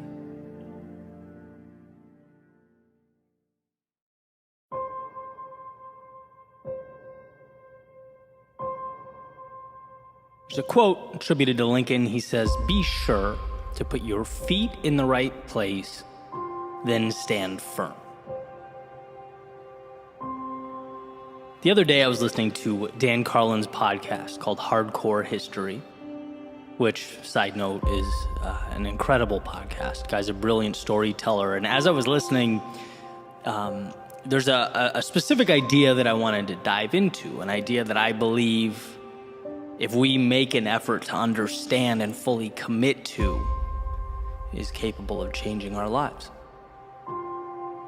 But first, some quick context, right? So Dan starts off this episode called King of Kings, talking about the Battle of Thermopylae in the year 480 BC in ancient Greece. It's that famous story that a lot of us know where King Leonidas leads that small army, which includes 300 Spartans against this massive Persian military force that's invading.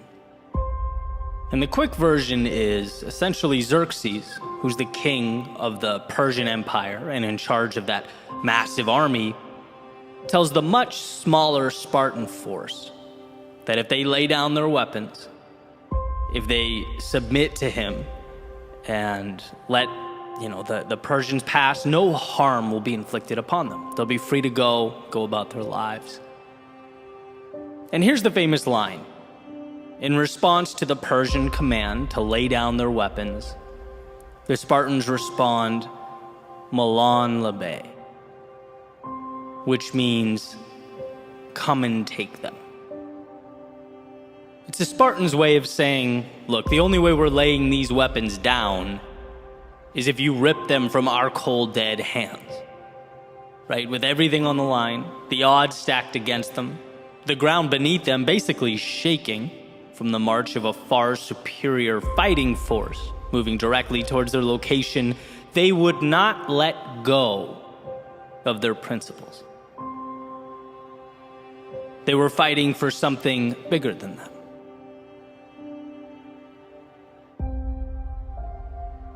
And I couldn't stop thinking about this idea long after I hit pause on the episode. I guess I was awestruck by the power of living life with that type of conviction. Because I know in my soul that's a North Star I should be gravitating towards. We all should. The strength to be unrelenting with regard to that which we care about. The aforementioned quote from Lincoln about finding the right place for our feet and then holding steady. With everything you have, all that you are, holding firm. I just couldn't get that out of my head. And then it came to me that invading force represents so much in our personal lives. So many things. One example being the difficult or adverse circumstances, our trying times. When you're most likely to concede that perhaps you're no bigger than that world around you. Maybe life is a movie and I'm merely the audience. My job is to clap, laugh, gasp, or cry. I'm a cog in a wheel, a line in a script, powerless. In which case, you should be reminded of Viktor Frankl's famous observation that everything can be taken from a man but one thing, the last of the human freedoms, to choose one's attitude in any given set of circumstances, to choose one's own way. In other words, the outside world may change. It may evolve, but it will never have power over how you choose to internalize and view what's happening. That's innately yours. So when the circumstances feel like they demand more than you can give, when they suggest you leave your interpretation of life behind, the correct response is, as the Spartans defiantly said, "Come and take it." That army could represent a pushback against your values, the pillars of your individual foundation that you feel, amidst all the pressure, tempted to let go of. After all, it's easier to retreat than stand toe-to-toe with others. It's easier to abandon than it is to defend, at least in the short term.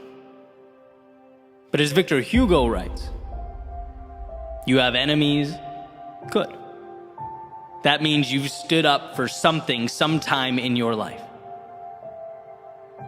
The enemies, obviously not being the point. I'm a believer in the conservation of enemy approach to life. Allies just pragmatically get you a lot further, but here's the reality. Anyone who stands for something will undoubtedly create divide. They'll be criticized and condemned.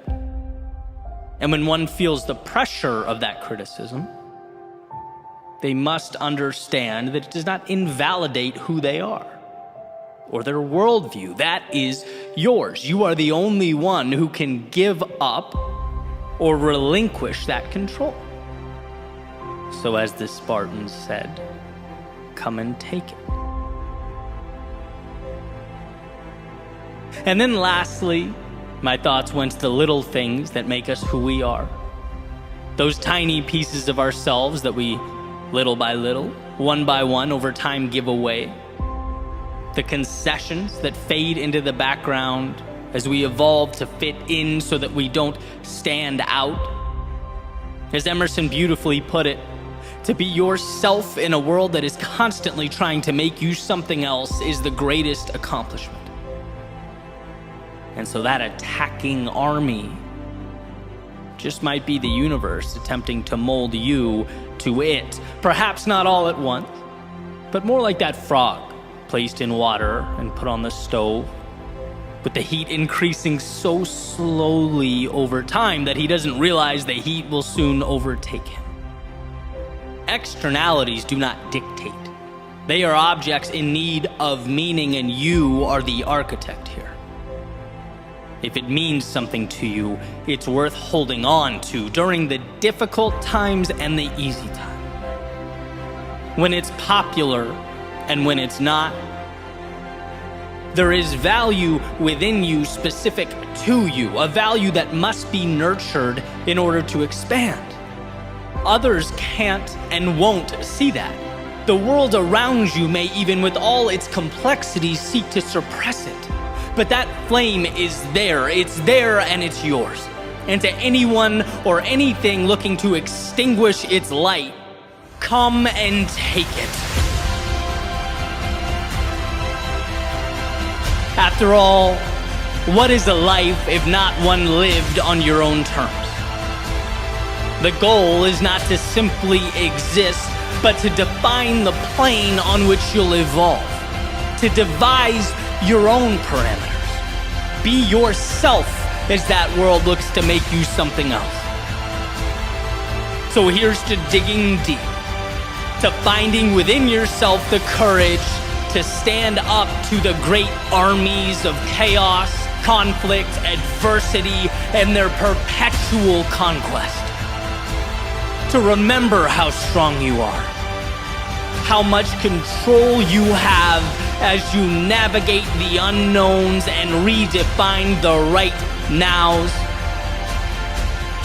Don't let your strength be the thing you give away. Don't let your heart be what gets left behind. Don't let your thoughts become illusions of what could have been if only you'd held on. And look, I'm not saying it's easy. In fact, I know that the meaningful road will necessarily be the one that requires the most of us, that makes us question who we are and where we're going. It will ask that when our minds race with doubt and our knees shake with fear, we find a way to stand regardless, to walk to our demons, look them square in the eye and proclaim that whatever it takes, we are willing to give. That we will fight until there's nothing left, go until we can go no further, and hold with conviction all that matters most. So the next time life demands that you fall back or bow down, the next time chaos emerges in the distance and asks only that you lay down your arms, here's to being strong enough, certain enough, courageous enough to say one thing and one thing only: come and take them.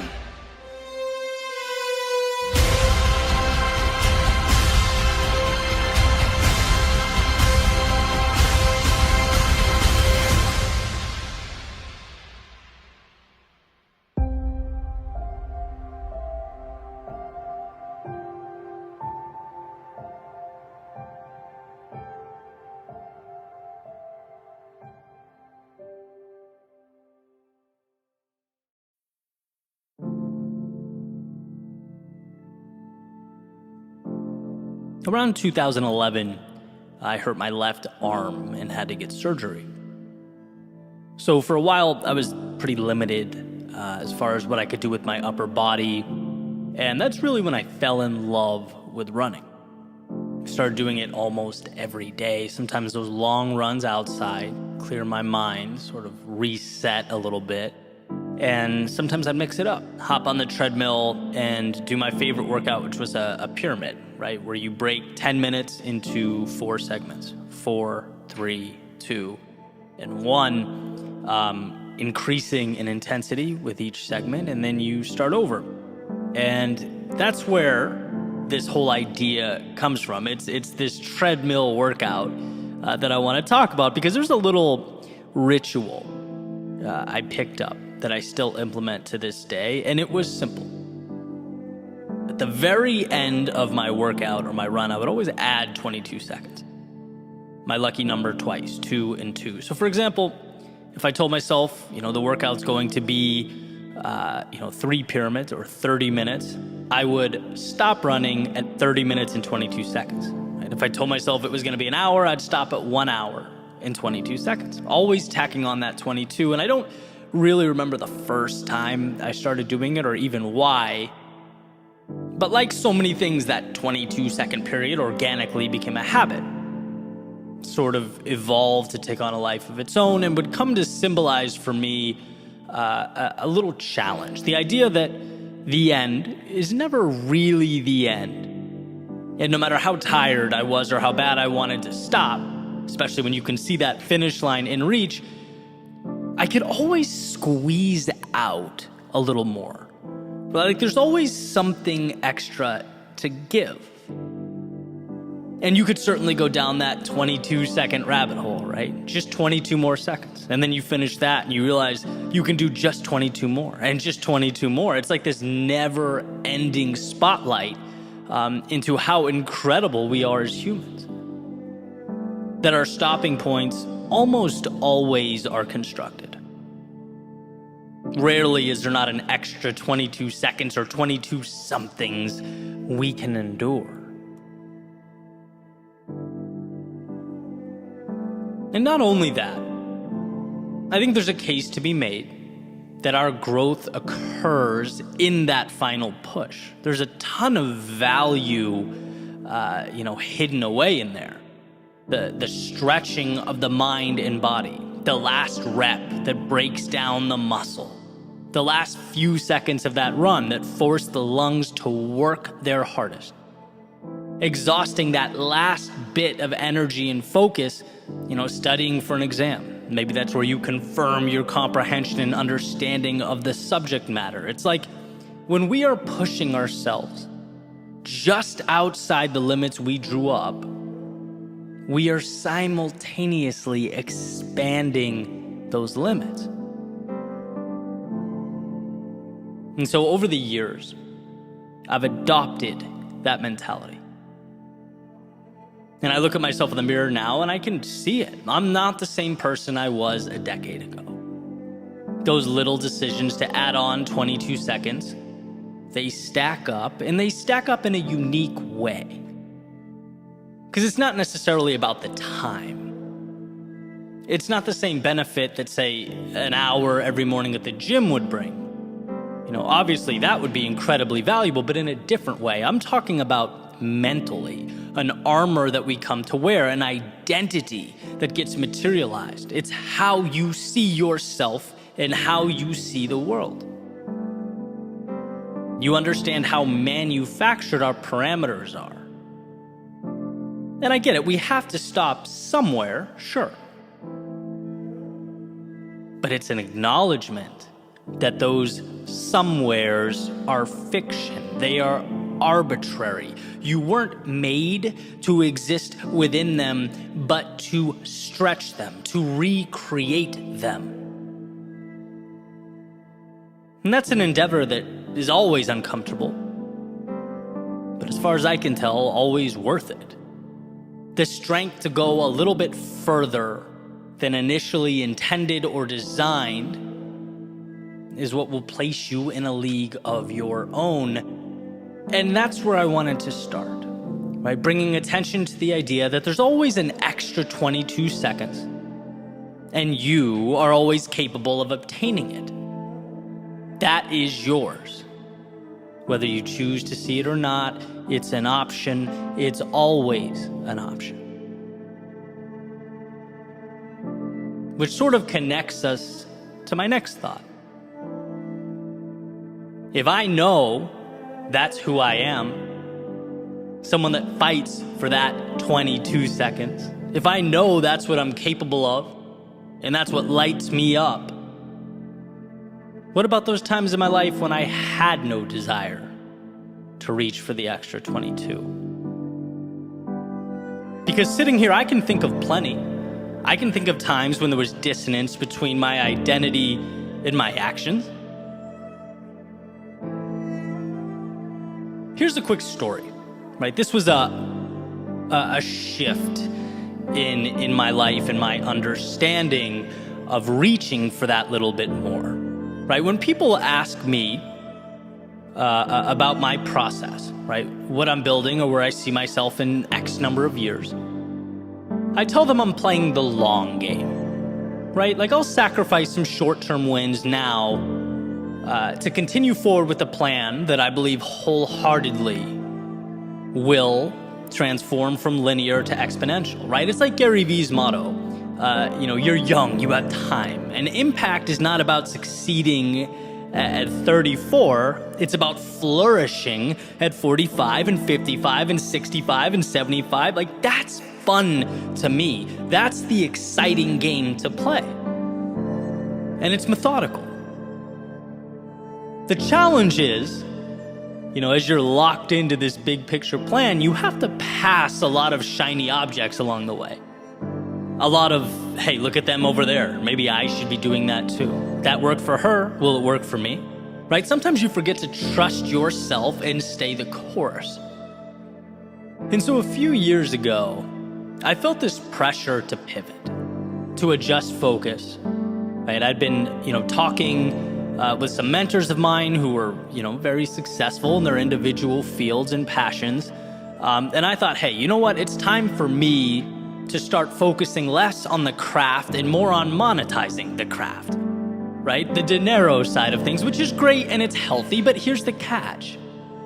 As long as you're doing it in a way that aligns with who you are.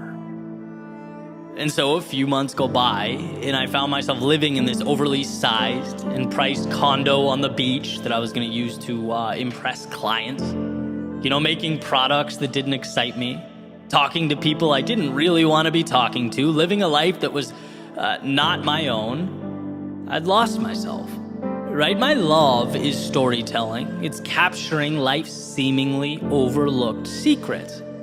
That's what I get excited about in the morning. That's the value I want to share with the world.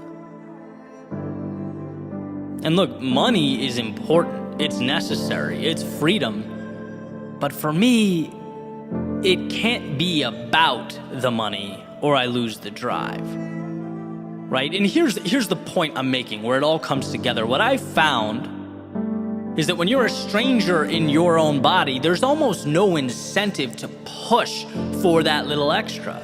It's like, who cares about fighting for 22 seconds? I'm so misaligned, I don't even want to be here. right? That is the red flag. That's the indicator that it's time to adjust. Because if I'm someone who wants more, who pursues and acquires more, and I don't feel the urge to do so, it's time to change. And I broke the lease, put everything I had in a car, went on a little 3-month excursion, realigned. Right? If I'm not willing to suffer through that little extra, to go above and beyond, it's not for me. And so that's a big example, but it obviously manifests in smaller ways as well. Yes, you are someone who can and will chase down the beauty in life, who will transform that little extra into something meaningful, but you also have to position yourself and the world around you to make it possible. And when you don't feel that hunger inside, and this is the point you need to understand, it's not you, it's not broken hardware, it's not that you innately lack drive or confidence, it's that you need to rearrange the scenario. You need to find alignment. Because I promise you, if you want something enough, you'll be willing to fight for it, to hurt for it, to break boundaries for it. But you must first make sure that you're pointed at something you want, something that moves you. And here's the part where I remind you of all those things you've already overcome in your life. Of all the times you thought your tank was empty, but you found a way. All the times you were hurting, but kept moving. All the times you were broken, but put yourself back together. We are not told in school or at work how resilient we are. We're not told that we often stop thousands of 22-second periods short. We aren't told that we're living at a 30% capacity, operating at a fraction of our potential. We don't even realize the little miracles we've created along the way. A strong purpose and a willingness to stretch yourself as you pursue it will change your life. And that's not hyperbole, that is fact. If you want what you've never had, then push yourself further than you've ever gone. And we're talking little stressors, expanding one step at a time, until you eventually look over your shoulder and see the miles you've traveled. Until you look at your reflection and see the evolution that has occurred. It was never just 22 seconds. It was a consistent and sustained shot at the walls you placed around yourself for the opportunity to see them crumble.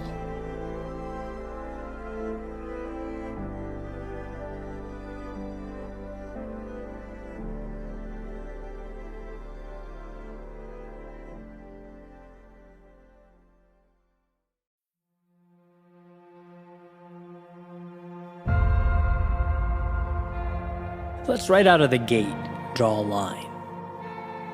The most important line one can draw, a line of demarcation separating who you were and who you are. A line between the past and the present, and this line marks your return. No, not to the days of old, but to step one. Your chance to begin again, to rise above, to transcend yesterday's character and transform today's potential. See, what we often fail to realize is that there are ideas deeply ingrained in our minds that rule over us, a sort of subconscious authority. It says yesterday you fell short, so today you are someone who falls short. It says your objective was not reached in the past, so how about a new, maybe easier one?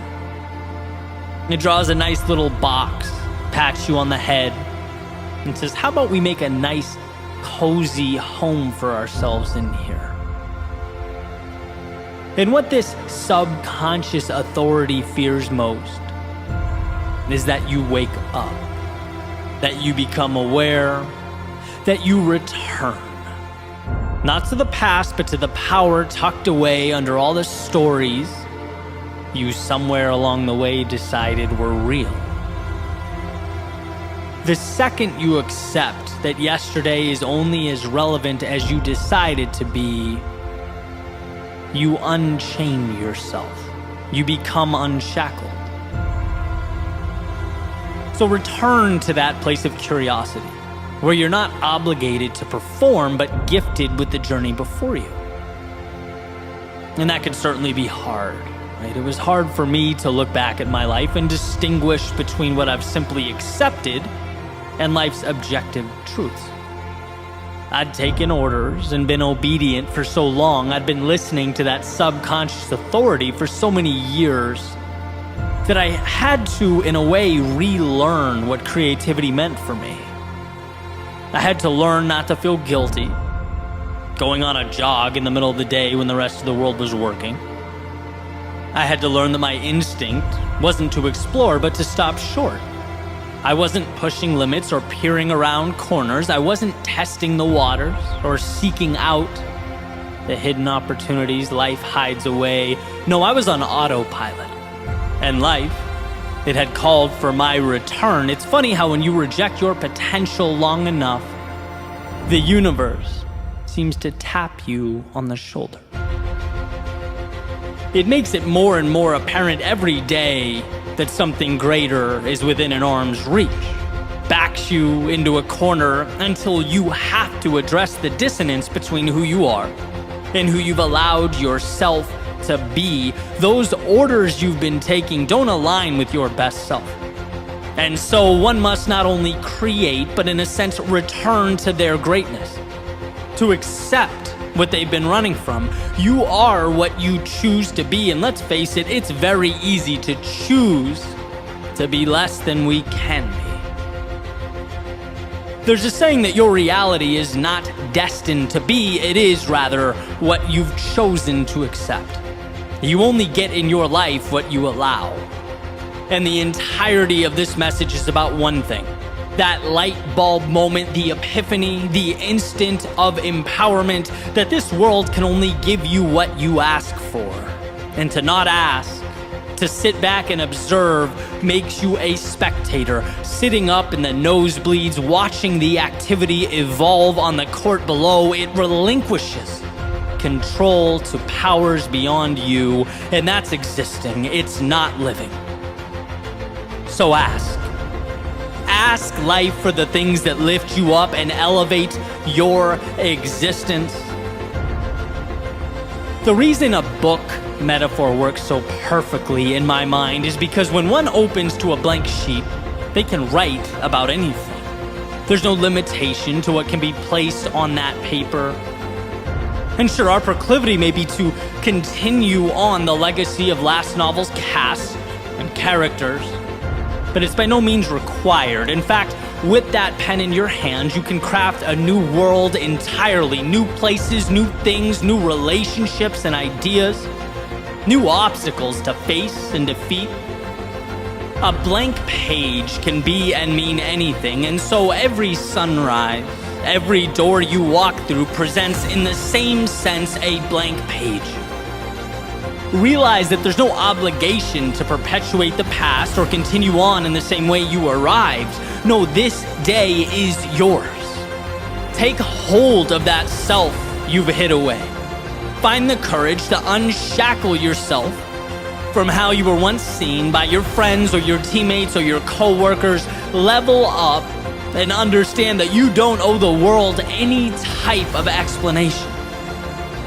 Remember, you're not here to conform, to obey, to live a life of obedience. No, you're here to poke, to prod, to explore, to follow the nagging curiosity, to embark upon the adventure that is life. When you understand that you are not your past, when you see that the person you were has no control over the person you are in this moment, you are free. So with eyes wide, a beating heart, a head held high, step into that world. Because if you live with conviction, with absolute certainty, that life may not always be easy or intuitive, but it's there for you. When you see not yesterday's constraints, but tomorrow's hope, all roads lead to an evolved existence. It's not about perfect, and it never was. It's about understanding that the past has given you everything you need to break away from its grasp. It has provided the lessons, it has knocked you back, pushed you down, and tested your resolve, all for this moment. This second, the chance to return to the greatness that has been tucked away for too long. Again, no miracles, no rabbits out of hats, just you allowing your greatness to emerge from this step forward because you can, because you have that ability, because it's who you are. So go show the world, but most importantly, show yourself. You will be amazed at what's possible for you if you simply allow it to materialize. If you, amidst the darkness of days past, let yourself light up the night.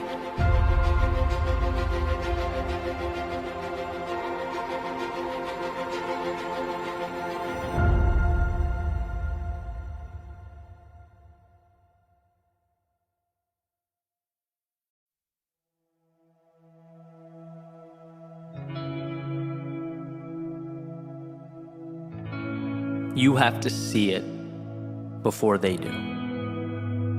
You have to believe it before they will. You have to be the architect of your plans and your goals, because no one will build them for you. And that's just it. In a world where victimhood is becoming currency and blame is becoming the norm, we have a choice. Create a temporary, fleeting escape, or create a life that matters. You know how much easier it is to project out at the world? To never have to look in the mirror and address the things you could be doing better? You know how much easier it is to hate him or her or them over there? To make up stories and scenarios about how much different life would be if it wasn't for A, B, and C holding you back? I mean, short term, it's like winning the lottery, right? You don't have to take any accountability. You don't have to have tough conversations with yourself. You don't have to reflect on the painful memories or decisions. No, you can put your feet up, sit back, point at the world, and say, look what they made me do. If only. But here's what's not being said. Every time you point your finger away from your own chest, every time you project blame, you're letting yourself down. Why? Because we only grow when we take accountability. And yeah, accountability can be painful, uncomfortable. But in that discomfort exists the only bridge to a better tomorrow. That's it. Right? You go to the gym, you put your muscles through stress. You break them down so that they can be built back up stronger. Personal responsibility cannot be the muscle we refuse to build. There's too much at stake. It can't be the thing you avoid. Why? Because it's what injects meaning into our lives. I'll never forget, in the 8th grade, and I bet every single person in that class still to this day remembers, my teacher, Mr. Betancourt, walking up to the front of the classroom. He had his hands in a bowl shape and was holding it up to the ceiling. explaining to us that you can't go through life asking the world to give you its scraps. That if you sit and you wait and you hope and you blame, you will lose. That's the recipe for bitterness and resentment. Think of it like a fork in the road, right, where our two options are vastly different. You go left at the fork, and you enter a world of escapism, refusing to confront your problems, finding reasons you can't do that which you know you need to do, hating others, those who have built, grown, or created themselves. Or you go right at the fork. You learn to do the hard thing, to humble yourself, to take control of your life and your world. When things aren't the way you want them to be, you look around and you immediately ask, things outside of my control may have brought me here, but what can I do to fix it?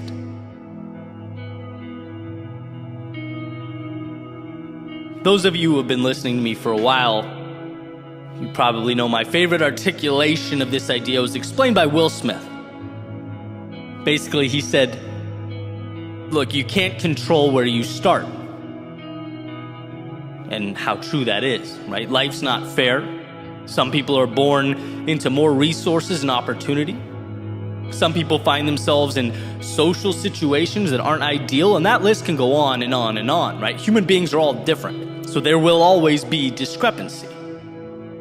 But, and this is Will Smith's point, where you go from here will always be your responsibility. What happens next is all you.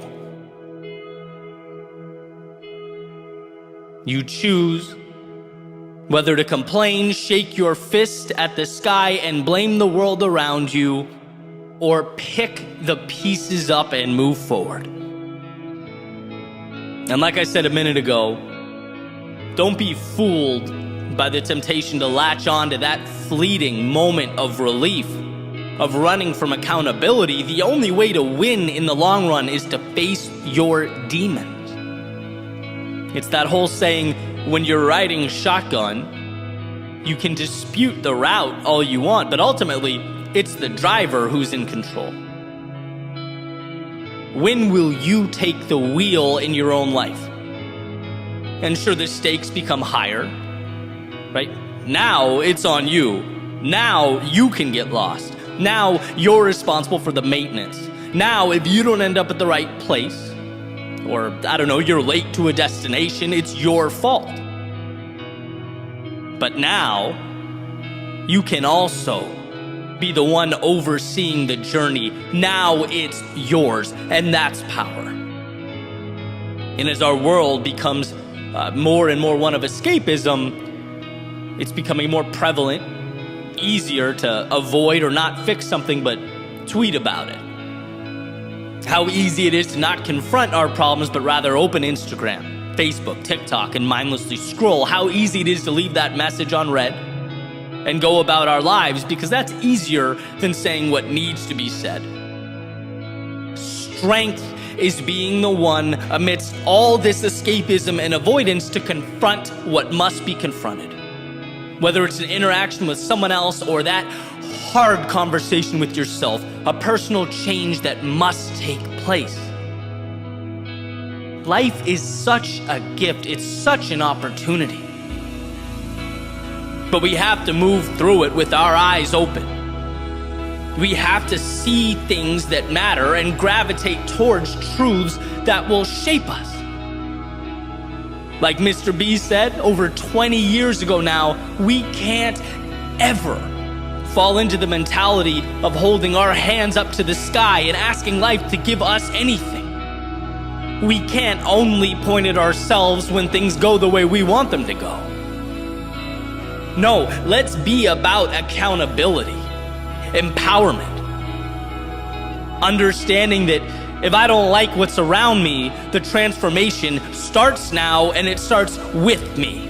I wasn't perfect, I never will be, but I can learn.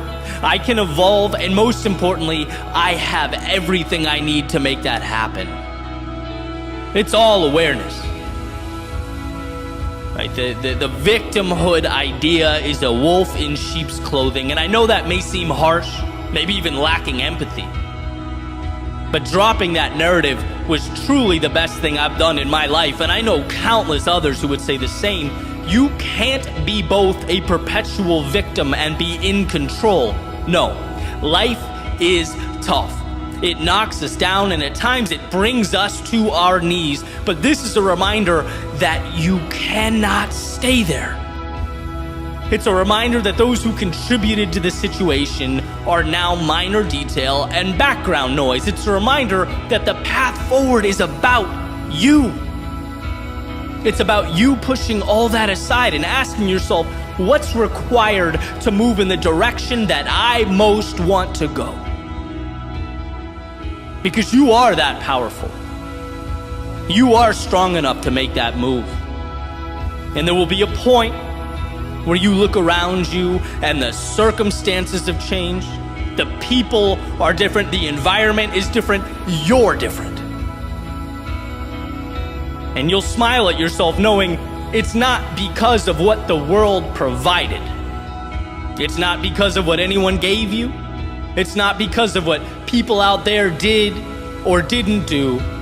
No, it's because when you were at your lowest, when life was presenting curveball after curveball, when you looked around and maybe even thought to yourself, there's no way forward here, you found a way to get up and create something new.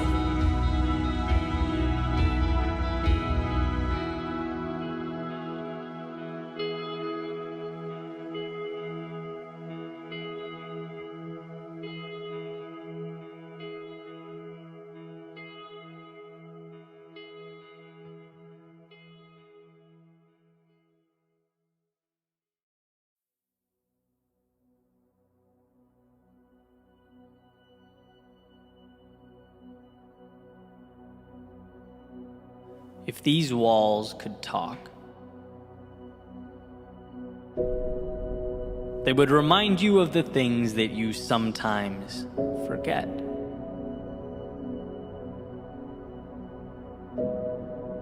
Yeah, those elusive things you tend to walk right by. It's not that you've chosen to ignore them, it's that, well, people are complex. And we have a tendency to skip over some important things as we remain fixated on our problems, our perceived inadequacies, that finicky negativity bias.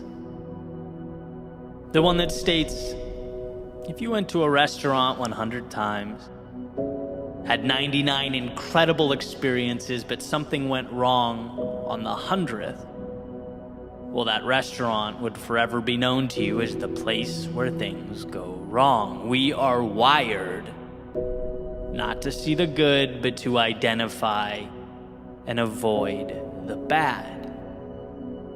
And if these walls could talk, they would unveil to you the brilliance that exists slightly out of frame. They would suggest you look over your shoulder and take a peek at how far you've come, because, my friend, you've come a long, long way.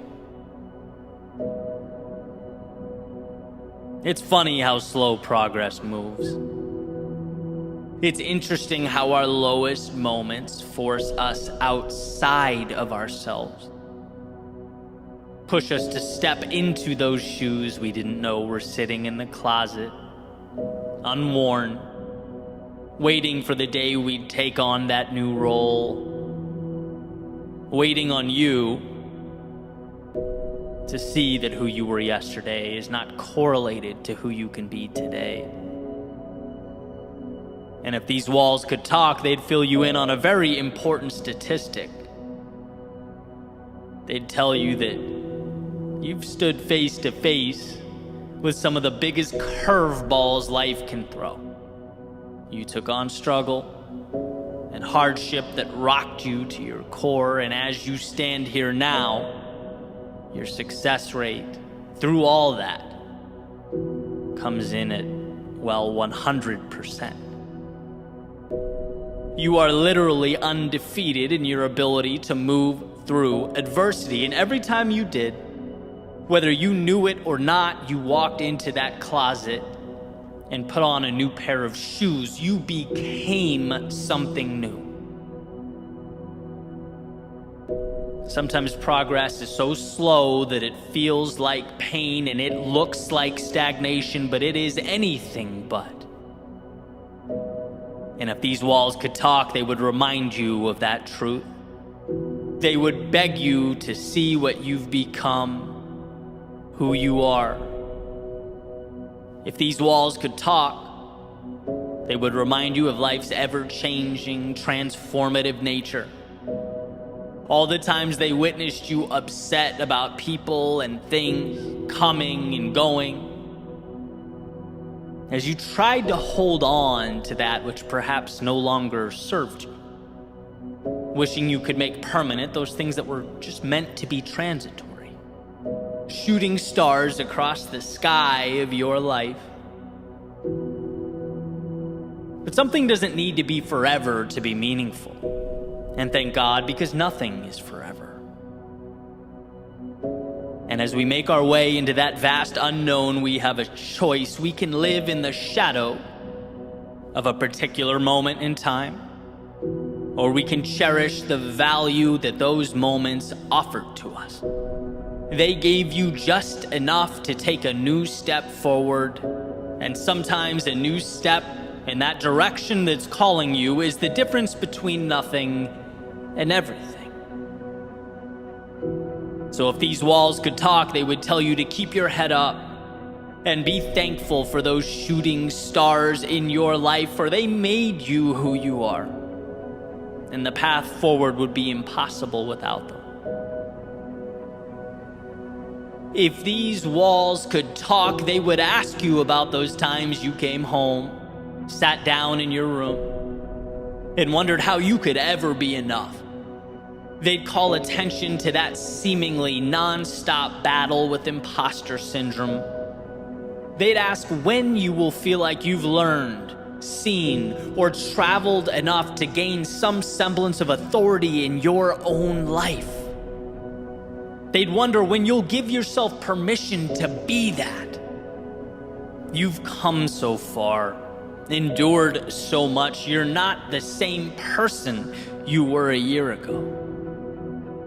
Now, if you could just stretch a little further, if you could just extend a little higher, if you could see all the new shoes you've worn and the shooting stars you've collected along the way, you would know that you are designed to overcome. External pressures, obligations, criticism, none of it matters. This is between you and yourself, and if these walls could talk, they would ask you when you'll see what they see. The brilliance, the magnitude of your potential. When will you be you? Marcus Aurelius wrote, "Remember how long you've been putting this off, how many extensions the gods gave you and you didn't use them. There is a limit to the time assigned to you, and if you don't use it to free yourself, it will be gone and never return." See, today is precious because it is the only one you get. Each second unique in its own way, a measurement of opportunity represented by a single tick from the watch you're wearing. And if these walls could talk, they would tell you that they've seen people come and go, that you aren't the first and you most definitely won't be the last.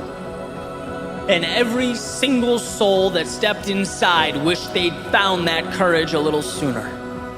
Wished they'd looked back a little earlier. Wished they'd found the inspiration amidst the chaos and turbulence of their day-to-day lives. And if these walls could talk, they'd hope that maybe this would be it for you, the next step in your evolution. And what's most incredible is that you get there not by becoming something you've not yet become, No, in this moment, it's about noticing who you already are. Instead of the one mistake or reason to shrink into yourself, how about shining a light on those 99 reasons to expand? When it hurts, know that it's hurt worse and you've persevered. When you experience loss, know that it's not about what's gone, but what you now have and will keep with you forever. And most importantly, know that you can always step into a new pair of shoes. You can always reinvent, recreate. You are never defined by something that happened in the past. The wake of the boat does not drive the boat. And so with this in mind, chart your course to new horizons. Understand that the map you need has nothing to do with externalities, but rather the solutions that already exist within you. So take a second and peer back over your shoulder. Look at that you in the past standing at the bank of a river, hoping, praying for help, a lift, for some technology to get you across. Knowing, as you stand here now, that you have traversed oceans. Look, the context changes, and yes, it will always change, but your ability to endure, it does only one thing: it multiplies. You have everything you need because you couldn't have gotten to this point without accumulating the knowledge and expertise to take one step forward. And miracles, they are merely the culmination of those courageous steps. And yes, when we are stuck, when we're at that coastline looking out at foreign horizons, I get that the answers seem big, sometimes even bigger than we are.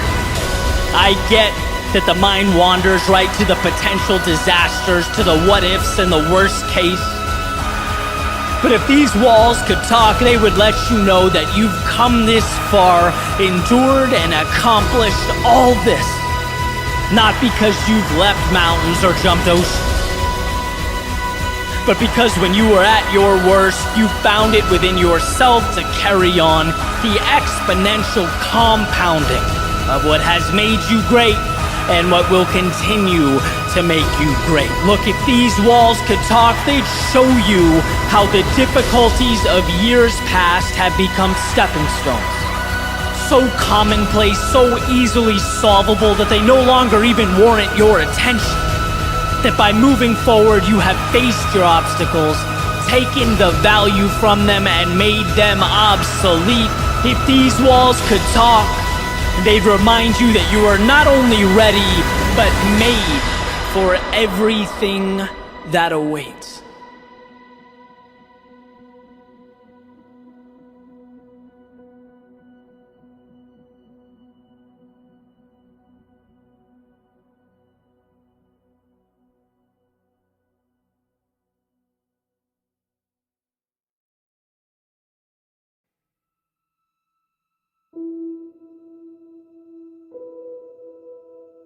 In a way, our eyes are liars. Not in what they portray, but in the implication of their portrayals. Our eyes highlight to us one thing: what surrounds us now. We receive a snapshot of the current moment. And what took me years to understand is that possibility and hope live far beyond what surrounds us right now. And it's that pursuit of possibility that saved my life. Immersing myself in the unseen. Perhaps we were given the now, not to subserviently accept it, but to transform it. I believe in our own way, we're all architects. Here's what I've found to be tricky, though, as I've spent time thinking about this. What I believe and I've come to recognize is that two things can be true at once. First, All we'll technically ever have is the present. As Eckhart Tolle explains, depression is essentially being lost in the past, anxiety is being fixated on the future, and that a healthy life is learning to cherish the now. But second is the power and control of being able to point the now at something far beyond what our eyes convey. It's the magic of knowing that we spend our days navigating a world of limitation and restraint. And it's not that we wake up and think, I'm going to restrict myself today. I'm going to not live up to my full potential. No, it's that we go on autopilot. We observe the slideshow our eyes play for us day in and day out and exist within those parameters. That seems perfectly reasonable. Our eyes show us a wall and our brain says, okay, this is where we stop. The end. And what I want to highlight is that world just beyond what our eyes show. A world that pushes things a little bit. A world in which we ask, okay, but what if I gave a little more? Or why can't I be like those people in my life I look up to? Why shouldn't I change the circumstances that weigh on my mind? Why have I accepted these things that make me unhappy day in and day out? Just because it's the image your eyes show you right now doesn't mean it's where you stop.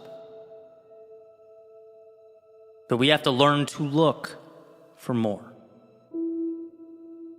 When I was pretty young, like right about the time home PCs were gaining prominence, my parents got this gateway computer that came with a Star Wars game demo. And you have this character, you wander around the spaceship, and I played it, and I played it, and I played it, and after a while, explored all there was to explore. Right? Or so I thought. I assumed I'd maxed the thing out because it was a demo. It wasn't the full game. So my assumption was that it wouldn't let me do too much until I went out and bought the real version. Then one day my friend from up the street came over and I'm showing him the game. And somewhere he notices a little button that opens up this door, and come to find out, there was actually a lot of real estate left to explore. A lot of game available. It led to a tunnel that led somewhere else, that led somewhere else. And sure, I felt like a clown for not realizing that I was needlessly wandering in circles, but at the same time was excited about this new world. There's something about that concept, the secret door, the bookcase that can be moved to unveil a passageway to something greater, to the value locked away and invisible to the untrained eye. One of the most important things for us to understand is how many of these doors exist in our lives. That if we choose to recognize and identify something more, something that excites us and invigorates us, we can usually draw a line to it. We can start little by little heading that way. Because within the current moment slideshow we see all around us exist the little passageways, the side streets, the tunnels connecting to something more. That of course those gates won't open up if you've not constructed a destination in your mind worth traveling to. Again, not because you're insufficient or inadequate or wrong, but because our default is to live life on demo mode. We have to manufacture more. Build a higher platform, and then climb up to it using ropes and ladders that we already walk by every day without thinking twice. Our world, our right now, is a toolbox waiting for us to construct a more meaningful, peaceful, happy tomorrow. And so again, I present the question, where are these hidden opportunities or gateways in your life? Where can you find the advantages dressed up as the mundane? Is it in a book? Is it a conversation? Is it applying to that thing you've been hesitant to pursue because you're scared of what might await? Is it understanding the power of 10 minutes a day? And how starting small opens doors that we can't even comprehend? Is it a little boldness? Is it looking in the mirror and realizing you're still shackling yourself to who you were yesterday? Is it understanding that someone or something in your life isn't conducive to your well-being? Is it an hour in the morning to think? An hour at night to breathe? Is it changing a self-limiting relationship with time or money or resources? What walls can you knock down so that you might open up a world that's meant for you?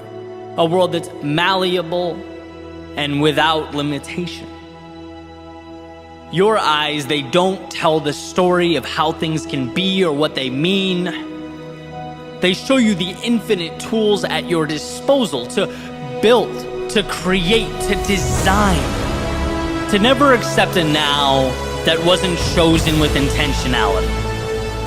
That where there exists pain, there also exists a door to lessen and transform that pain. Your journey, it never ends where you are, it ends where you choose to stop. It ends where you plant a stake in the ground and accept the world around you.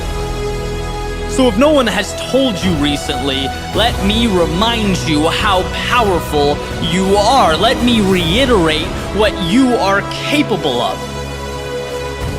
And that perhaps your reality requires of you some customization. Perhaps the courage to step outside the routine and the obligation. And as the architect you are, build something beautiful, meaningful, something incredible to stand on. To recognize the distinction between what is and what can be, the second one understands that they are walking by the very solutions they need. That to remain in a state of discontent is simply an indifference to the resources around them. Remember this. What you see, your eyes don't provide an end state, but a path to the next chapter. A chisel to little by little evolve. As someone recently reminded me, Mark Twain's quote, "Logic will get you from point A to point B, but imagination will take you everywhere." Why? Because so much exists beyond the parameters of everyday life. It's about mapping new paths with new points and new rules. Because some exist and some live. Some comply and some create. Some see what is around them, and some ask, what can I build with what is around me? So build. Towers that touch the sky, bridges that connect the earth. Build like this is a game, and the only way to lose is to stop yourself from experiencing all it has to offer. Build like there's a world far beyond your front door. Because if you do, that's exactly where you'll find yourself.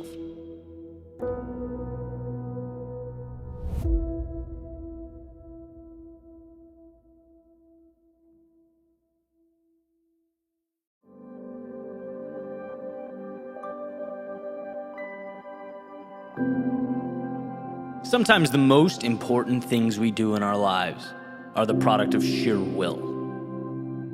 Of taking little nothings that surround us and making something out of them. In other words, the greatest opportunities, often the ones we need most, they simply aren't obvious. They're hidden. Hidden behind what looks like difficulty, what appears to be hopelessness. The reason I place so much value on a single step forward when we're overwhelmed or at a low point is because a single step means you're in the game.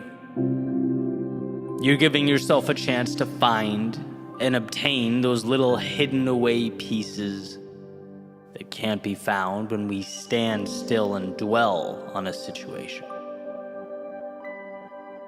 Mobility is empowerment. And when we move forward only with what we have, we're continuously reminded that what we have is enough. We have the tools, the resources, and the ability. We just have to somehow remind ourselves that with those tools, we are capable of building, of creating the incredible. So, quick story about what I believe is the best song ever written. Certainly one of them. And it's a little bit older now, but in 1998, a band called the Goo Goo Dolls released a song called Iris. And that song changed my life. It was the first album I bought. It introduced me to music. I listened to it, probably thousands of times. And even 24 years later, it gives me chills listening to it. And so I wanted to find out a little more about the song, and I came across an interview from Johnny Rzeznik, who is the frontman and songwriter for the band. And in this interview, the interviewer is asking Johnny about the song, basic questions, how it came out, how he wrote it, and stuff like that. And there's a few points that I think are amazing. I want to share them with you. First is the state he was in prior to writing the song. He just came out of a divorce, personal life sort of in shambles, coming off of a bad record deal where the label from his previous album had done what record labels are notorious for, and ended up keeping the vast majority of the revenue. He had writer's block, just felt down, and had left his home to stay at a hotel in Los Angeles. Right. Bottom line is, it's not a dream scenario by any stretch of the imagination. And then gets a call from his manager about potentially writing a song for the City of Angels soundtrack. And he says he went and sort of auditioned with what he had, which was 2 lines of a song and a guitar with 2 broken strings. It was evidently good enough. He gets a nod from the label and starts writing. And the verses, according to Johnny in the interview, they align perfectly with the movie, right? It's an angel willing to give up anything, even his immortality, to be human so he could be with this girl, right? And it's this deep dive into, what it is to love someone so much that you give up everything for them. And this is the icing on the cake for me. That's when I realized that I wanted to write about this. The interviewer says essentially, okay, Johnny, the verses align with the movie, but the chorus, this revolutionary, big, beautiful, powerful chorus, it seems to take a left turn. Can you explain that to us? What were you thinking? And he just kind of pauses blankly for a second. And I'm thinking, no, don't you dare say what I know you're about to say. And sure enough, he does. He basically shrugs and goes, I don't know, the words just kind of worked. And, I'm paraphrasing. That's not a direct quote, but that's the idea. One of the deepest, most powerful, beautiful songs I've ever heard is Patchwork, right? Even the song title, he says, was named after a country singer on the cover of a magazine laying next to him, Iris. That's patchwork. It's pieces put together, right? And then as I thought about it for a minute, it's of course it is. How perfect, how absolutely perfect. The whole thing is an assembly and construction, a metaphor for the human spirit. Conceived when its author was down and out, right? Taking L after L, called to present an idea, didn't have some crazy budget or equipment to pitch this song. Nope. Moved forward only with what he had in the moment. And that was enough. Then the song, a beautiful depiction of, the movie's theme, combined with elements of real life, his personal situation, what he goes through, maybe even components that mean nothing other than an ability to encapsulate a feeling or an emotion. Words that allowed him to put a bow on all these little pieces himself and get it out the door. And millions of people listened to that song and were changed by it. Not because of what it meant to Johnny, but because it gave them a chance to take it and fit their own worlds and struggles into those same lines. It became a vehicle to inspire others to push forward, to find things in themselves they didn't know were there. This has become one of my favorite metaphors for finding the hero buried deep within yourself.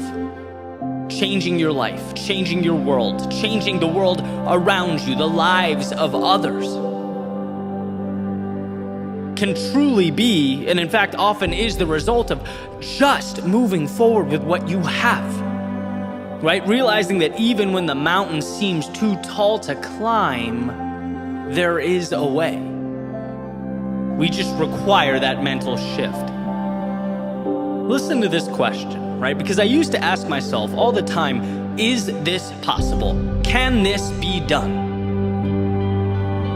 Well, then that becomes the question that I focused on.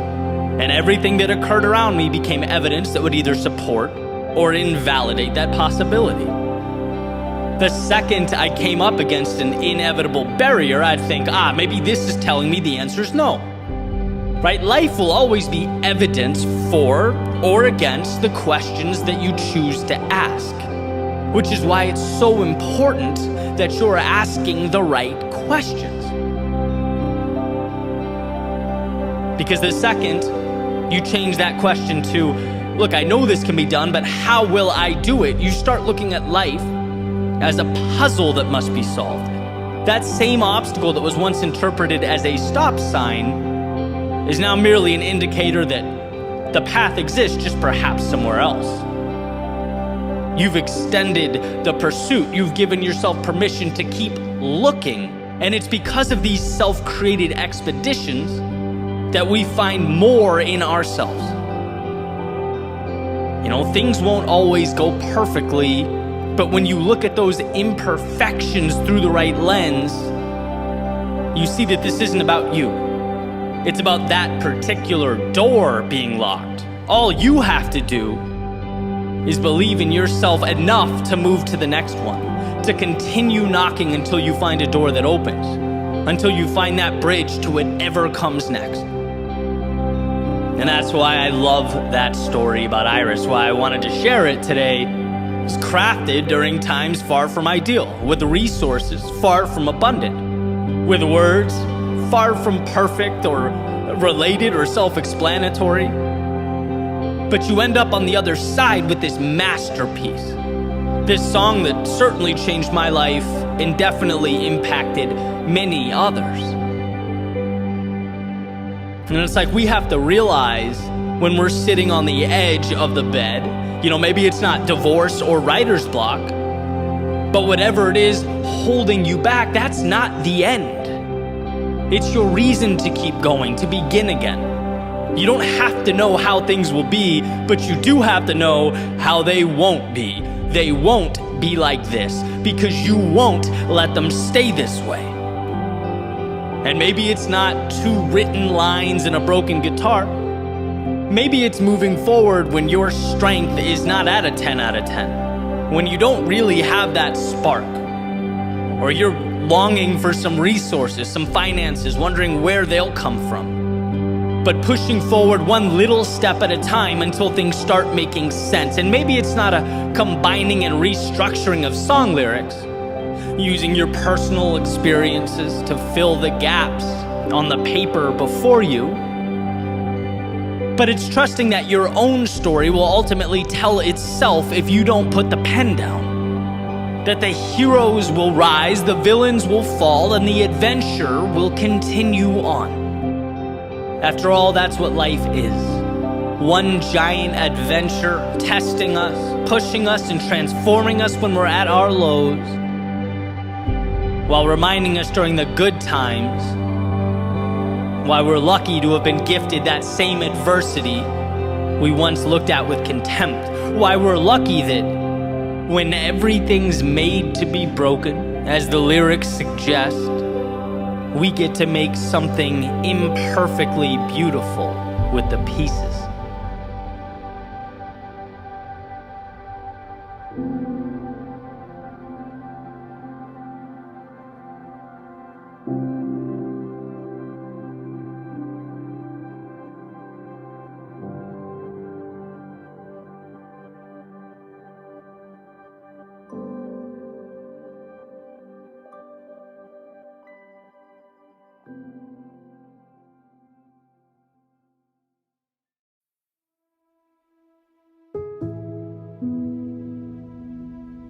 Recently, I was thinking about something a friend of mine named Tom told me a few years back.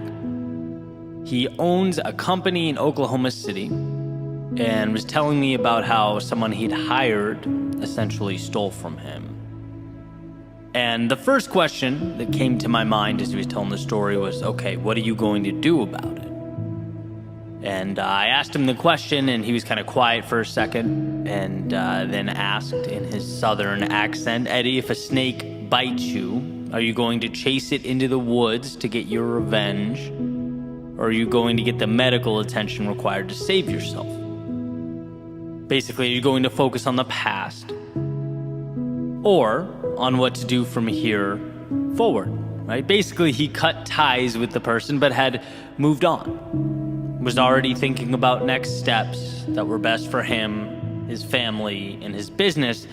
And I can tell you, since hearing that, it's become an incredibly valuable idea in my life.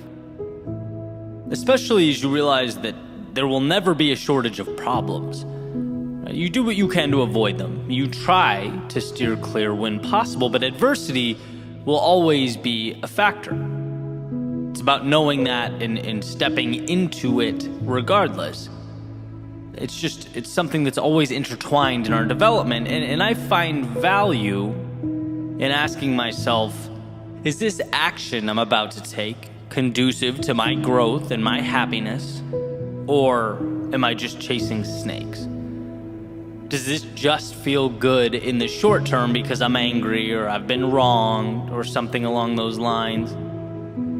Especially since most harm inflicted on others derive from incompetence, not malice, and I truly believe that. I think very frequently we attribute sinister motives to others when 99% of the time it's, sheer stupidity. It's imperfect humans trying to navigate an often complex world. We make mistakes. Now, I'm not suggesting you don't stand up for yourself when you've been wronged or slighted. Of course you should. But the magic is in not personalizing the situation. Right? Possessing the emotional IQ to understand, hey, look, it's not about me, but whether I can salvage the situation from here. And that depends solely on how I choose to look at it. Emerson wrote, people do not seem to realize that their opinion of the world is also a confession of their character. And what a powerful point.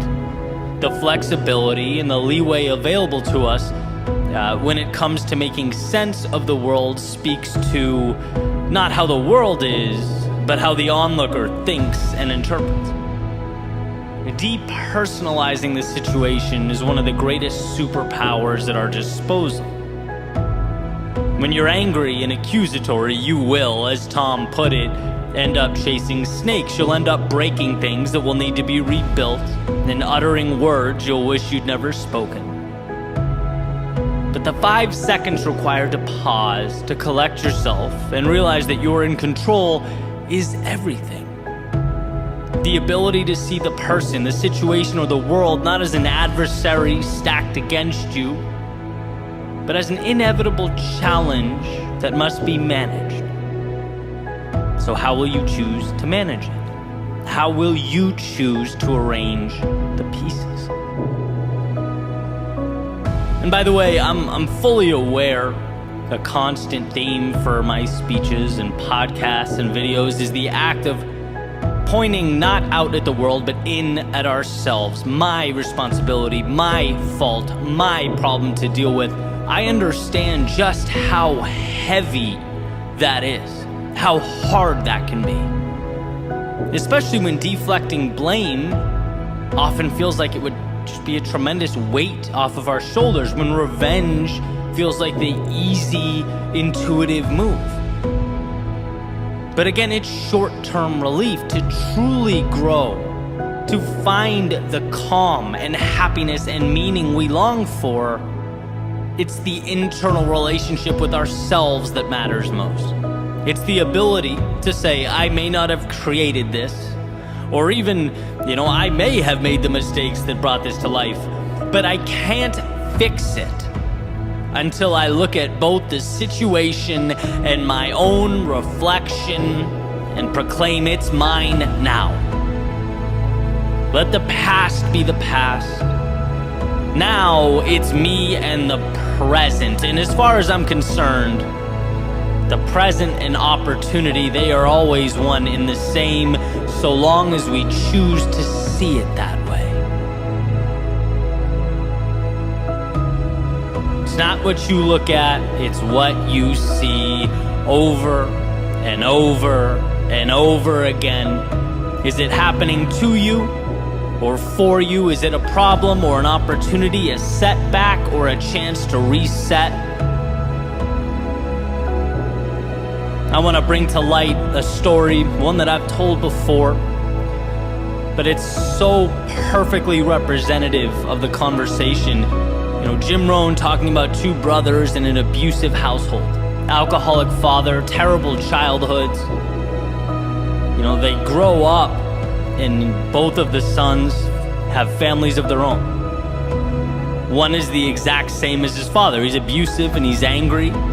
And the other one is a great father. He's kind, he's loving, he's supportive. And when asked why, the abusive brother replies, "Look at my childhood, right? How could you blame me for this?" The other brother, when asked, responds, "Look at my childhood, right? How could I let myself treat my family the same way?" And in a way, one spent his life chasing snakes, bitter, resentful.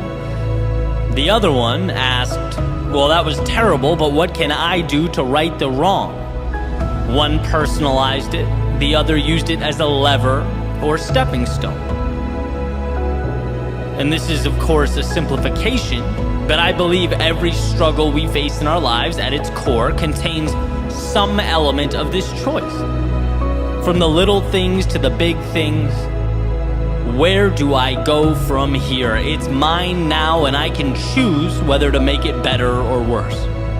Chase the snake into the woods or march forward to find the value and right the ship. Remember that when it's hardest, when you least want to. Remember that the present contains every single thing you need to begin a journey to recovery, to growth, to contentment and meaning. You, on your end, though, need to be willing to slow down the moment. Need to be willing to collect yourself and give yourself permission to take that necessary and appropriate step.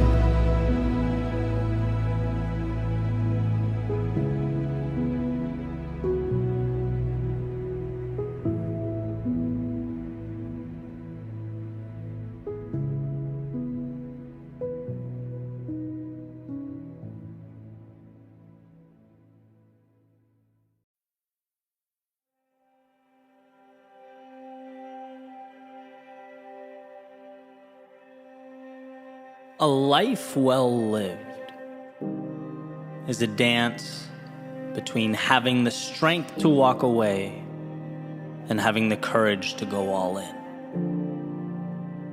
It's juggling the idea that absolutely nothing matters and the idea that every second is a blessing beyond which I'm capable of even explaining or articulating.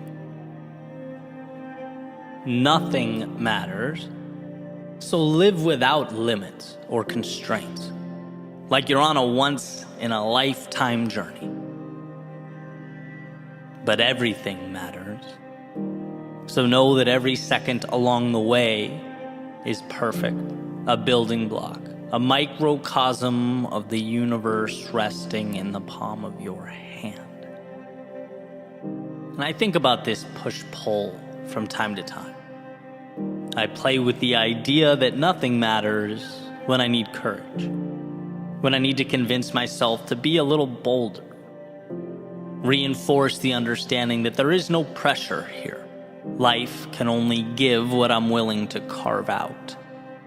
And as that clock ticks away in the background, what do I have to lose? as Mark Twain put it.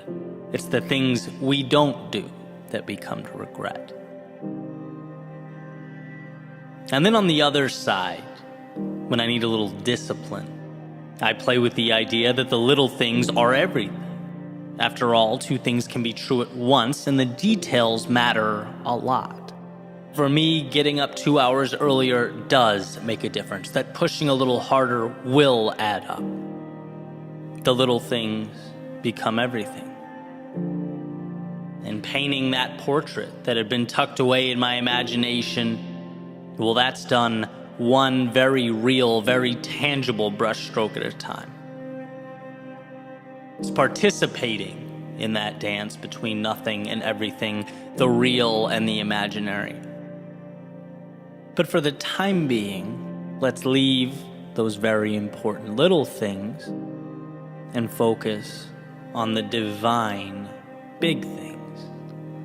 Those nothings that with some vision and concentrated effort become some things. I have a friend that says to me all the time, nothing matters. And not in a nihilistic, throw your hands up and stay inside until the end of time type way. But in a way that poses the question, why wouldn't you risk it all? Nothing matters.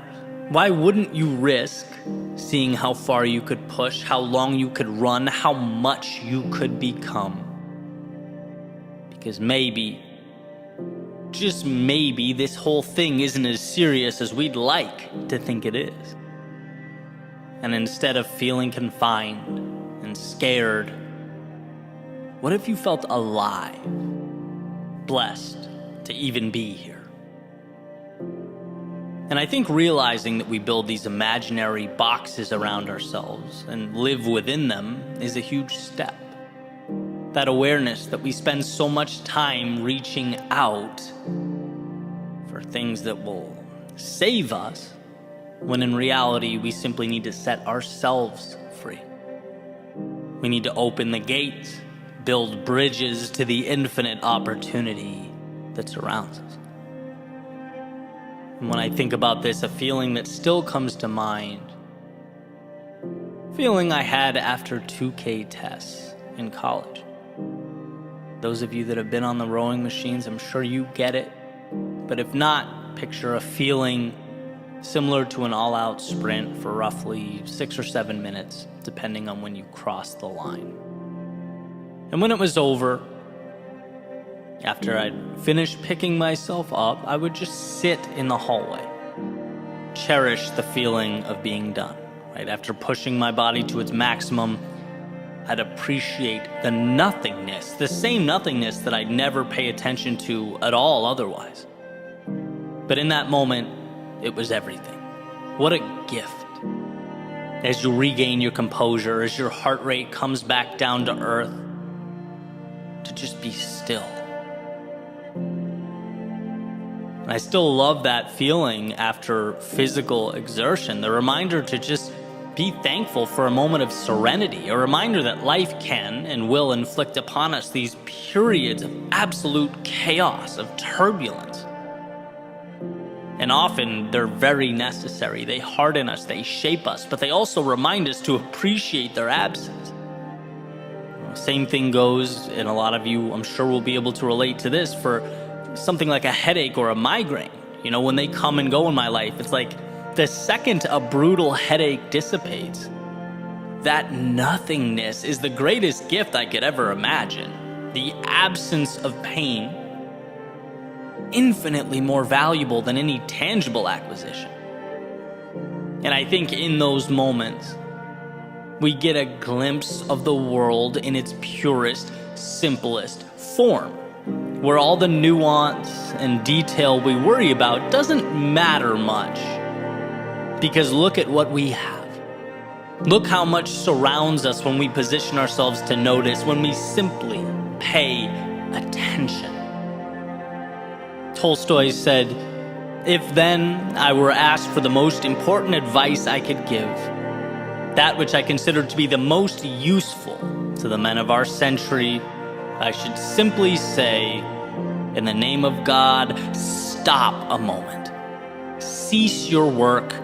Look around you. An incredible reminder to never forget where we are or what we were given.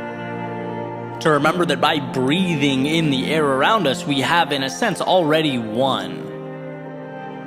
And I love this because for a brief moment in time, it swings that pendulum to the nothing matters side of life. When you're living a miracle, why sweat the small stuff? And I can ask myself, why do I get so worked up? It's no big deal. Why not take the risk? What's the worst case? That I fail and have to backtrack as a now more informed and knowledgeable person? Why not stand in the face of my fears? The upside is consistently enticing. It consistently rewards. Look around and see what life has provided. How dare we waste it? And with that said, I'd also be remiss not to include this little caveat. I'm careful with the words "nothing matters." Because even though in the context I've been using it for years, it's a positive, empowering thing. It's my reminder to push boundaries. I could also see how it begs the question, well, if nothing matters, why should I care? And so let's reframe. Because it's not that nothing matters, it's that nothing outside the scope of your worldview matters. It's the acquisition of freedom, addition by the subtraction of all those externalities we let hold us back. Because you know as well as I do, it's not really the externalities that shackle you. It's your thoughts about them. So open the gate to your mind, let the detrimental out, and keep the necessary and the ideal in. Nothing matters if it doesn't align with your values and your destination. I know I say in every video, speech, podcast episode that we are the authors of our own stories. And it's because we craft our nothings and our everythings. It's because your universe, the one behind your eyes, it needs a maker every morning. And if you allow it, each sunrise can be your genesis, your own beautiful creation story. You have your hand on the dial. And so, amidst this world of infinite beauty and opportunity, look around you, soak it all in, ask yourself, what does freedom look like, feel like? Because you were put here to pursue that. And outside of those parameters, I believe that nothing matters. So why not live like it? Dream like it. Use the little thing in front of you to build the big things that have not yet arrived. Walk away when it's misaligned and go all in when you know in your soul it's right. There is everything to gain and nothing to lose.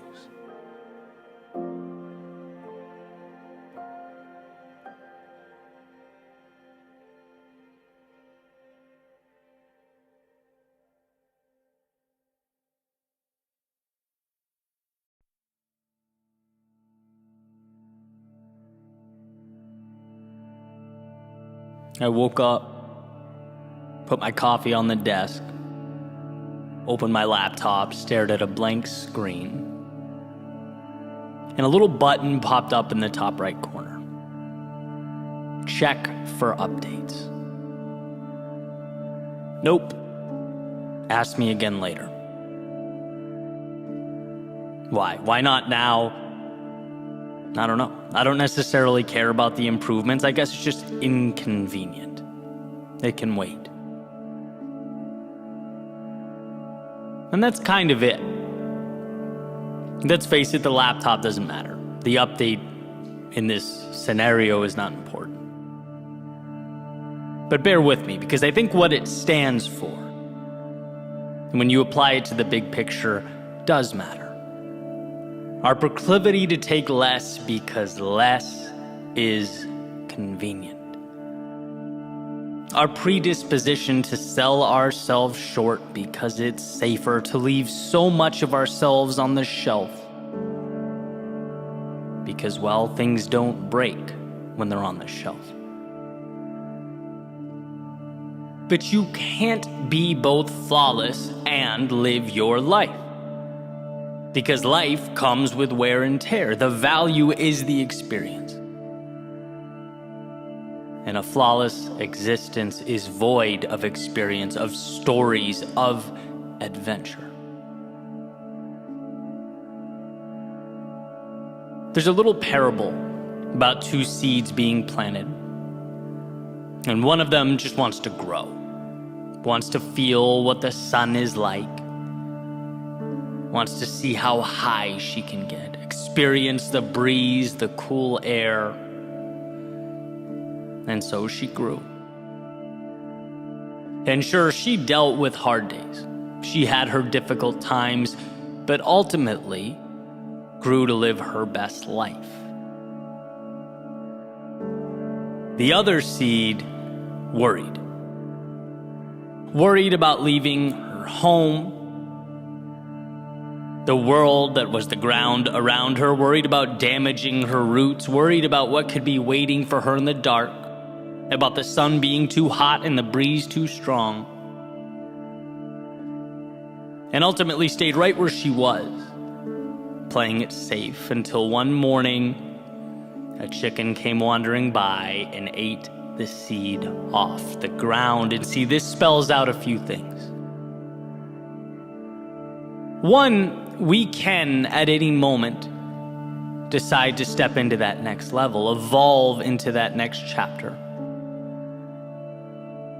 But also, not doing so comes with a cost. Sometimes a hidden cost. There's a tendency to think that preserving the status quo, because it's safe, is valuable. But understand something, you are not a collector's item. You weren't made for preservation, you were made for growth. To expand, to reach out towards the heavens and feel that sun, that breeze. And sure, upgrading means vulnerability. It means accepting that the unknown is bigger than you, but also contains within it everything you need.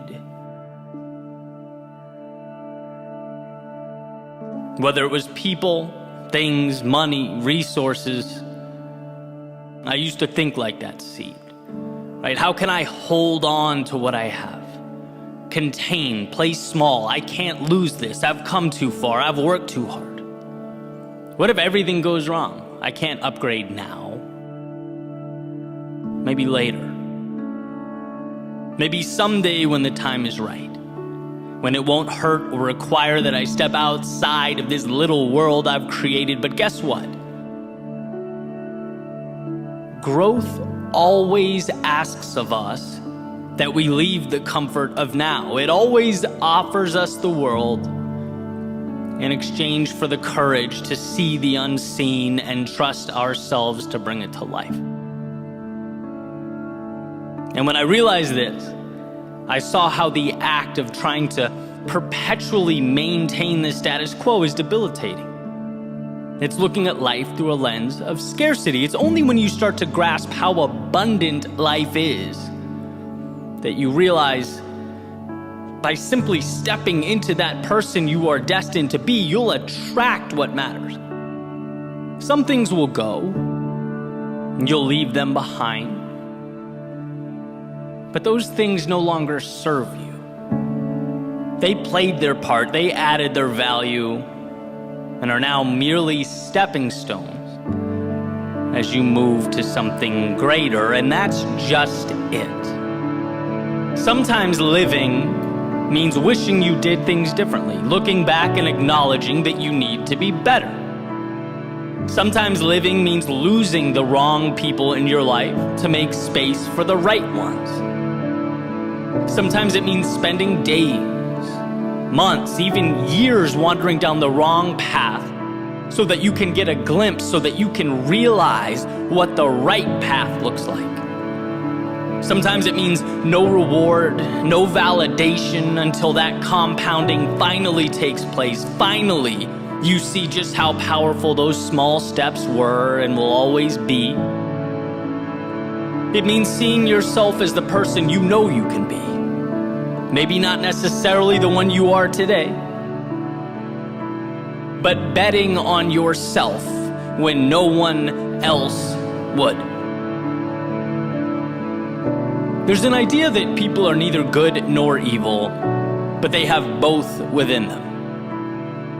They choose through their day-to-day action how they'll live, who they'll be. And sure, this is a tad oversimplified, but I think the duality is useful, right? Because in a different context, for everything that occurs in your life, you can find a reason to celebrate or a reason to grieve, a reason to grow or a reason to hide. It all comes down to what one chooses to see, how they choose to look at the world. I'll never forget when Peterson talked about curtains, right, with tears or holes in them, same world on the other side, but the opening that you choose to look through paints an entirely different picture, right, contributes to an entirely different understanding.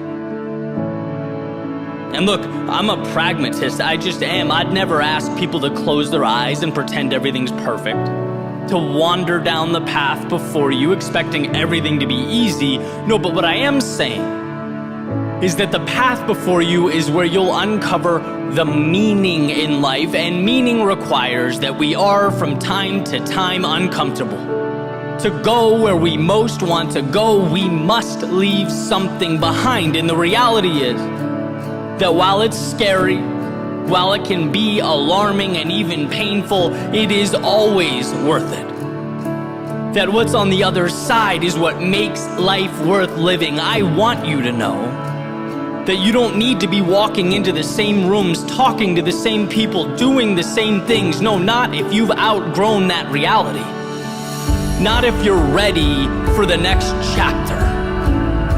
So let's make a pact to view life not as an obligation, but as an opportunity. Something challenging but beautiful, mysterious but plentiful. Let's view the challenges along the way not as something going wrong or some kind of alarm, but rather an indication that you are doing something right, that you're stepping into the controlled chaos of your day-to-day, finding the courage to meet new people, try new things, take risks, evolve. This is what life is about. And if you can find it within yourself to see it that way, to be grateful for the discomfort that makes its way in and out of our lives, you'll know that you are evolving, reaching towards that sky. Because the danger, as far as I'm concerned, is never what happens along the way. It's what doesn't happen, because we never let ourselves accept what the world had to offer. And so on that note, I think today is the perfect day to upgrade.